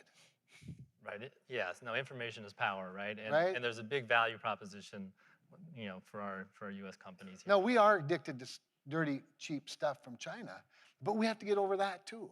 We have to look for friends to do business with, and people that have high standards, because our industries are paying a tax. They're paying a tax on the high standards to meet the compliance of producing in the United States, and I wouldn't change those compliance standards. I just want to recognize the value of them. Got it. That's great. Well, in thinking about how you have been putting together the Prove It Act and sort of having your discussions with your colleagues in the Senate and the stakeholders, I'm sure you both have some interesting anecdotes related to the conversations that you've been having in the Senate and elsewhere. Do you mind sharing one or two with us? I already said it, but I just, to me, how this whole journey began was that Kevin stepped out in an interesting article with General McMaster, who was Trump's national security advisor, talking about the implications for our national security of having a trade policy that is data-based and that advocates for American domestic manufacturing. Folks in this town like to think that, there's this sort of far left and far right, and we literally don't talk to each other. I read the article and went, what a great idea, Kevin. Maybe we could work on that. And to his opening point about you have to have relationships, it could have just been a passing comment, great piece, yeah, fine, don't ever want to talk to you. But Kevin was open-hearted enough to say, well, is there something we could do together on this? That's the essence, that's the beginning. And then you have to have talented staff who actually take the idea and the casual conversation and turn it into substance. The most we can do is express interest in moving forward. It has been a long grind to get this to where it is. I am thrilled it has been introduced in the House. I understand you had the co-sponsors here earlier today. Yes, we did. Also, look, there are more aggressive regulatory proposals, and there are others who say they don't want to have any data. I think at the end of the day, in the conversations I've had, a bipartisan path is the only path that's going to work here. And having bipartisan commitments to know what's going on and to have reliable data strikes me as an important beginning. Some of you have heard my expression. I reject the notion that every transaction requires a loser. And unfortunately, this town's built on, it's not enough for me to win, you have to lose as well. And I think the beauty of the Prove It Act is that for free traders and or fair traders, Prove It has a real value. If the climate's your number one concern, it has real value. And the fact that it has value to people who care about emissions shouldn't prevent people who care about fair trade from being on board with it. And yet that is much of what we come up against. So you ask for an antidote. I mean, back in North Dakota, I do have some people that are pretty upset about it. I have some really strong supporters that are really pretty upset about it. But they do have a hard time arguing about it beyond, oh, this is the slippery slope argument. And to which I say to them, the illustration I've often used is, okay, so if you're driving down, if you're going south on 7th Street in Bismarck, which is a southbound one-way, and in your Corvette, and 3 semis are going north on that southbound one-way right at you, do you go, I'm right, damn it, and I'll show them? No, you're gonna get run over and you lose the fight, but you stuck by your principles. Chris said it well. We're living in a world that's demanding reduction of greenhouse gas emissions. You can agree with it, you can disagree with it, you can deny it, you can worship it. Doesn't matter. Everybody's somewhere in a spectrum, and there's a winning formula here for everybody if they just think through it. And if we can articulate it well enough to our friends and doubters. Well, that's great. I mean, that spirit of bipartisanship, we're really hearing it here, and obviously that rings a bell for us here at the BPC. So, Prove It Act passed out of committee 14-5, very bipartisan, which is, I think, nicely positioned now, right? But for what? What's coming next? Do you think? What's your anticipation for the fate of that bill? Chris is going to get it attached to NDAA. Okay. I don't. So let's face it. We're not exactly breaking records in legislating right now, and I don't anticipate we're going to do a lot of major legislating between now and November 5th. But I do think we are going to have a very active lame duck, and we'll see what shapes all of that. Having said that, is this ready for to be attached to an appropriation or something? I don't know. I really don't. I mean, I do know this, that what appears impossible today can become possible like that. Right. And so we'll be open to all of those opportunities. But at the very least, if Chris and I have to get back together next year and start over at the beginning, we will have some momentum. Have fun doing it. And I will have fun doing it. And I think the EPW vote was significant in that there were some people who weren't convinced until the actual vote came forward. Mm-hmm. Sort of a forcing function. It was a little bit of a forcing function. I think there's another one of those ahead. I would say this, in the election we're looking at right now, we have on the one hand the current administration that cares deeply about this issue, but we have a Republican opponent who cares deeply about trade policy, right, and cares deeply about who rather likes tariffs, shall we say. So I actually do think we're in a moment where there's a winning opportunity to advance the legislation, if not by the end of this year, maybe sometime in the next session, right? Yeah. I've had several bills now, several different changes in administration that I've been working on really hard with a Republican friend, and we thought this administration might come in and a different administration came in. But we had built a bill that was enactable either way. Yeah. And that's what I like about this. Look, President Biden and the current leadership team in the administration has really focused on revitalizing American manufacturing and in reshoring and friendshoring. And I think this fits well with that agenda. They also are quite forceful on climate and advancing climate goals that I support and share. That isn't shared by his opponent, President Trump.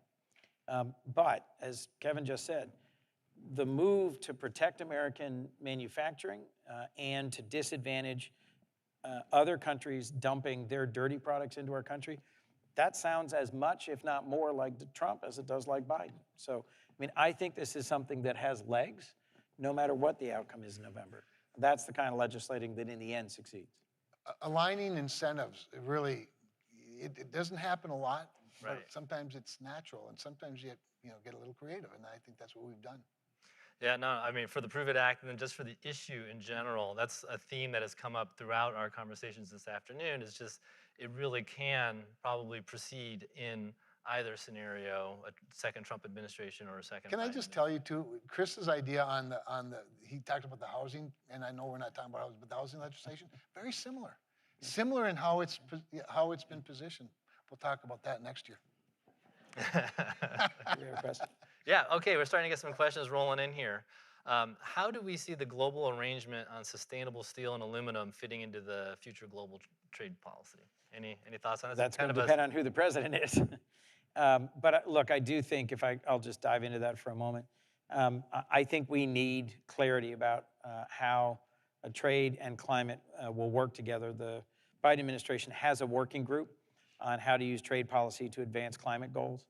And the global sustainable steel and aluminum effort was really born out of an attempt to reconcile the IRA and the CBAM, and has had some success, but has not gone as far as I had hoped. There's also, frankly, critical minerals issues that we need to work through. In the broader geopolitical context, we have close partners and allies, and we increasingly have opponents, even enemies. And in a clean energy transition, knowing that we're able to produce steel and aluminum and have access to critical minerals and their processing, rooted in countries in North America or with whom we have trade agreements and security alignments. This is NATO week, after all. Yeah, I was thinking that. We have It's a good reminder. 32 heads of state are meeting here to celebrate 75 years of the most important security alliance in global history. And the first thing the Norwegians said the last time I went to visit Norway was, hey, by the way, we got every critical mineral you could want. And we want to work with you in partnership. So the global sustainable steel and aluminum partnership is, I think, going to eventually blend in some ways with our work to try and secure our supply chains of critical materials and minerals. Right, right. Senator Kramer? Well, growing up in the Fargo area, I'm very fond of the Norwegians. And my great-grandfather's farm in Norway is a beautiful place. But anyway, I've talked to the Norwegians as well about exactly what Chris is talking about. I actually think that the friend shoring of a lot of this supply chain, value chain is still not as clearly understood as it needs to be. There's a lot more work to do. Chris does more than most people added up. But there are tremendous opportunities. And on Monday, I was over at the Canadian Embassy, being a founding co-chairman along with Angus King of the ACES committee, or ACES caucus, and visited with Justin Trudeau, gave a little tough love on their NATO contribution, but talked a lot about Canada's another one of those countries pretty close to us. You know, I can see it from home, that is very mineral rich. Right. And could use some help, you know, from us in providing both a market and maybe some resources to mine them better, cleaner, all that. I just think there's a wealth of opportunity in Chris. There's a town in Ontario named Cobalt, Canada. There you go. I mean, they are sitting on some of the greatest mineral resources on Earth. So. A lot of opportunity there as well. So Sean has asked the question, what are the main objections you encounter from those opposing border carbon adjustments, and how do you deal with them? It's going to make all my cheap stuff cost more. That's the main objection. The main objection, it's not an irrelevant objection. I mean, there's no question that by allowing, you know, normalization with China, for example, and other countries that produce things cheaper, we've, you know, consumers have been advantaged, right, by cheaper stuff.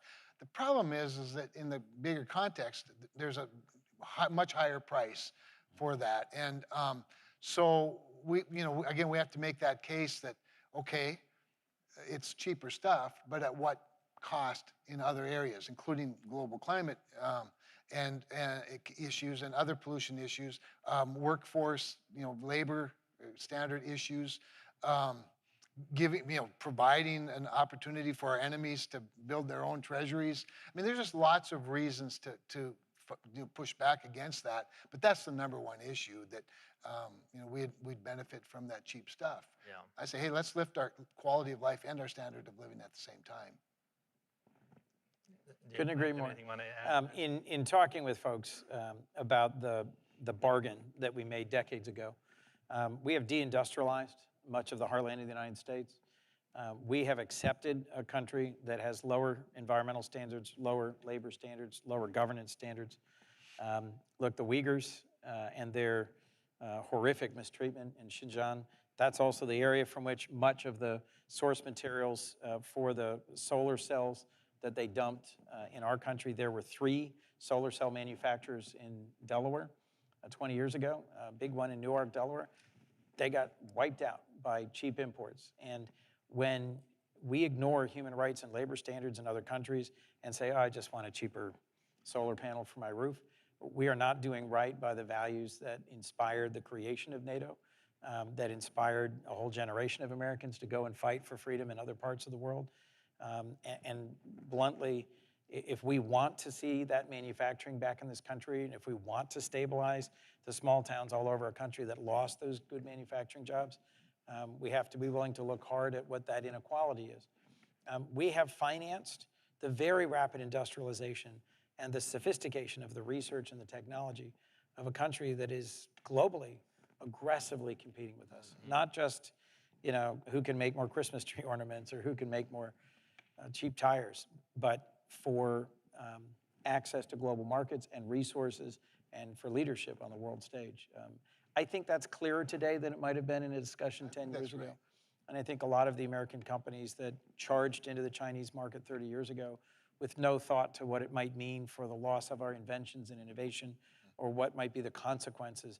I mean, look, lifting 500 million Chinese out of poverty, encouraging their joining the world system was not an obviously bad idea when both President Bush and President Clinton really argued for it. Today, I think there's pretty strong bipartisan consensus that China is our toughest global competitor, and we should be willing to say to people, you need a better quality of living and a better standard of living, and investing in America is the better way to do it. Yeah, I mean, it's a really compelling argument, of course, but I couldn't agree more that we've come a long way and starting to appreciate that. I mean, if you just look at this room, 2 years ago, if we would have tried to convene, it's been mentioned already today, if we would have tried to convene a conversation on this topic, it'd be just a very small group that was thinking about it. And now the enthusiasm and the appreciation for not only the need but the opportunity here, I think is really, we're starting to really see that in tangible ways. So we appreciate the fact that you're continuing to drive it forward on Capitol Hill. We can't obviously predict what happens in the election. Oh, I can. Okay, well, would love to hear your We can pray about it. A lot. Yeah. But as we think about the next Senate, would love to hear your thoughts, Senator Coons, on the bipartisan caucus that you have underway. What do you think the priorities are, and will this be part of what you're trying to accomplish in that with that? Senator Braun and I had a great event earlier today. This is the Climate Solutions Caucus that in this Congress has had 7 Republicans, 7 Democrats.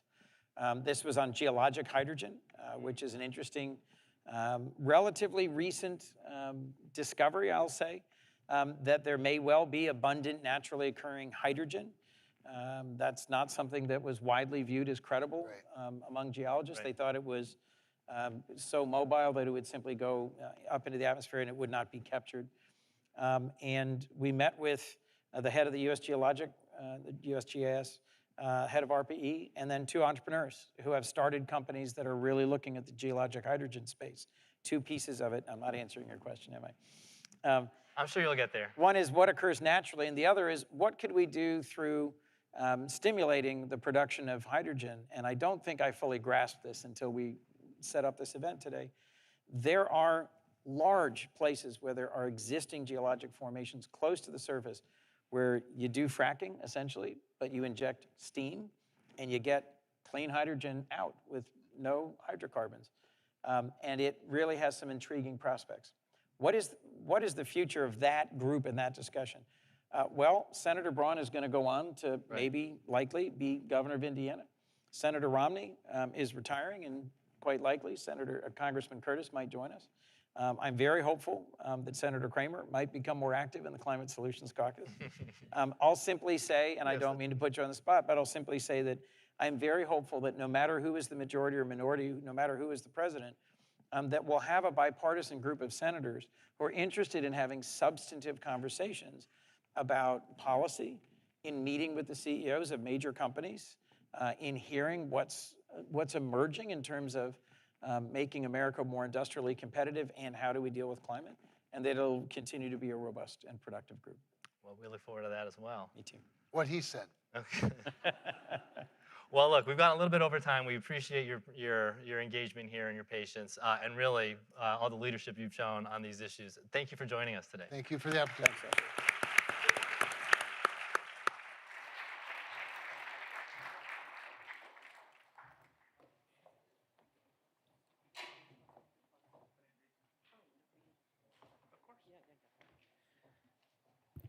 All right, thank you, gentlemen. Great job. Thank you all for coming out today. You know it's a successful meeting when people linger to the end, and it was a really energetic and fruitful conversation. So thanks to all of you. Thank you to our speakers, our panelists, who helped shed light on the current prospects for a domestic climate and trade policy. And thanks to Sasha and the energy team and all of my colleagues at BPC. Sasha, I'm thanking you. Good job, all that. See you at the drinks. We're at a unique moment in history, as we all know, one at which a changing geopolitical landscape and a changing climate, changing supply chains, and so forth bring us challenges that we've discussed today. At BPC, we pride ourselves in seeing around the corner to identify the ideas that can garner support across party lines. And we've heard a lot about that today. We've been working hard to help advance this set of issues, luckily, because the politics of climate and trade are unique. And we have the opportunity to meet several national goals at the same time if we work together. We can counter China, lower global emissions, support domestic manufacturing, and strengthen our supply chains. It is clear from the bipartisan legislative proposals that we've talked about this afternoon that this issue is really gaining traction. I mean, you can almost get hopeful about life in DC. And this policy approach can also improve our fiscal situation, so it's a twofer. At BPC, in the coming months, and of course into next year as we approach the serious major tax and budget debates that we have, we are leading discussions with those key stakeholders around the connectedness between these issues and our growing national debt. We also looking forward to engaging at the cross-section of all these issues and the other things in our portfolio at BPC, including housing and healthcare, education, and of course energy. We also applaud the creation of the White House Climate and Trade Task Force and hope to continue seeing more bipartisan spirit and action in the coming years. We're excited to announce our own Climate and Trade Advisory Council, which if you look on your little code, you'll see the members thereof, which will help guide our work, and it's an august group. You all should have received, it's been mentioned many times before, and it's worth a read, our new report designing a climate and trade policy for the United States. It's really excellent and has been flattered and complimented, and rightly so, earlier today. Now, the moment you've been waiting for, I hope you'll join us for the reception in the atrium out there, and have a good evening. Stay cool.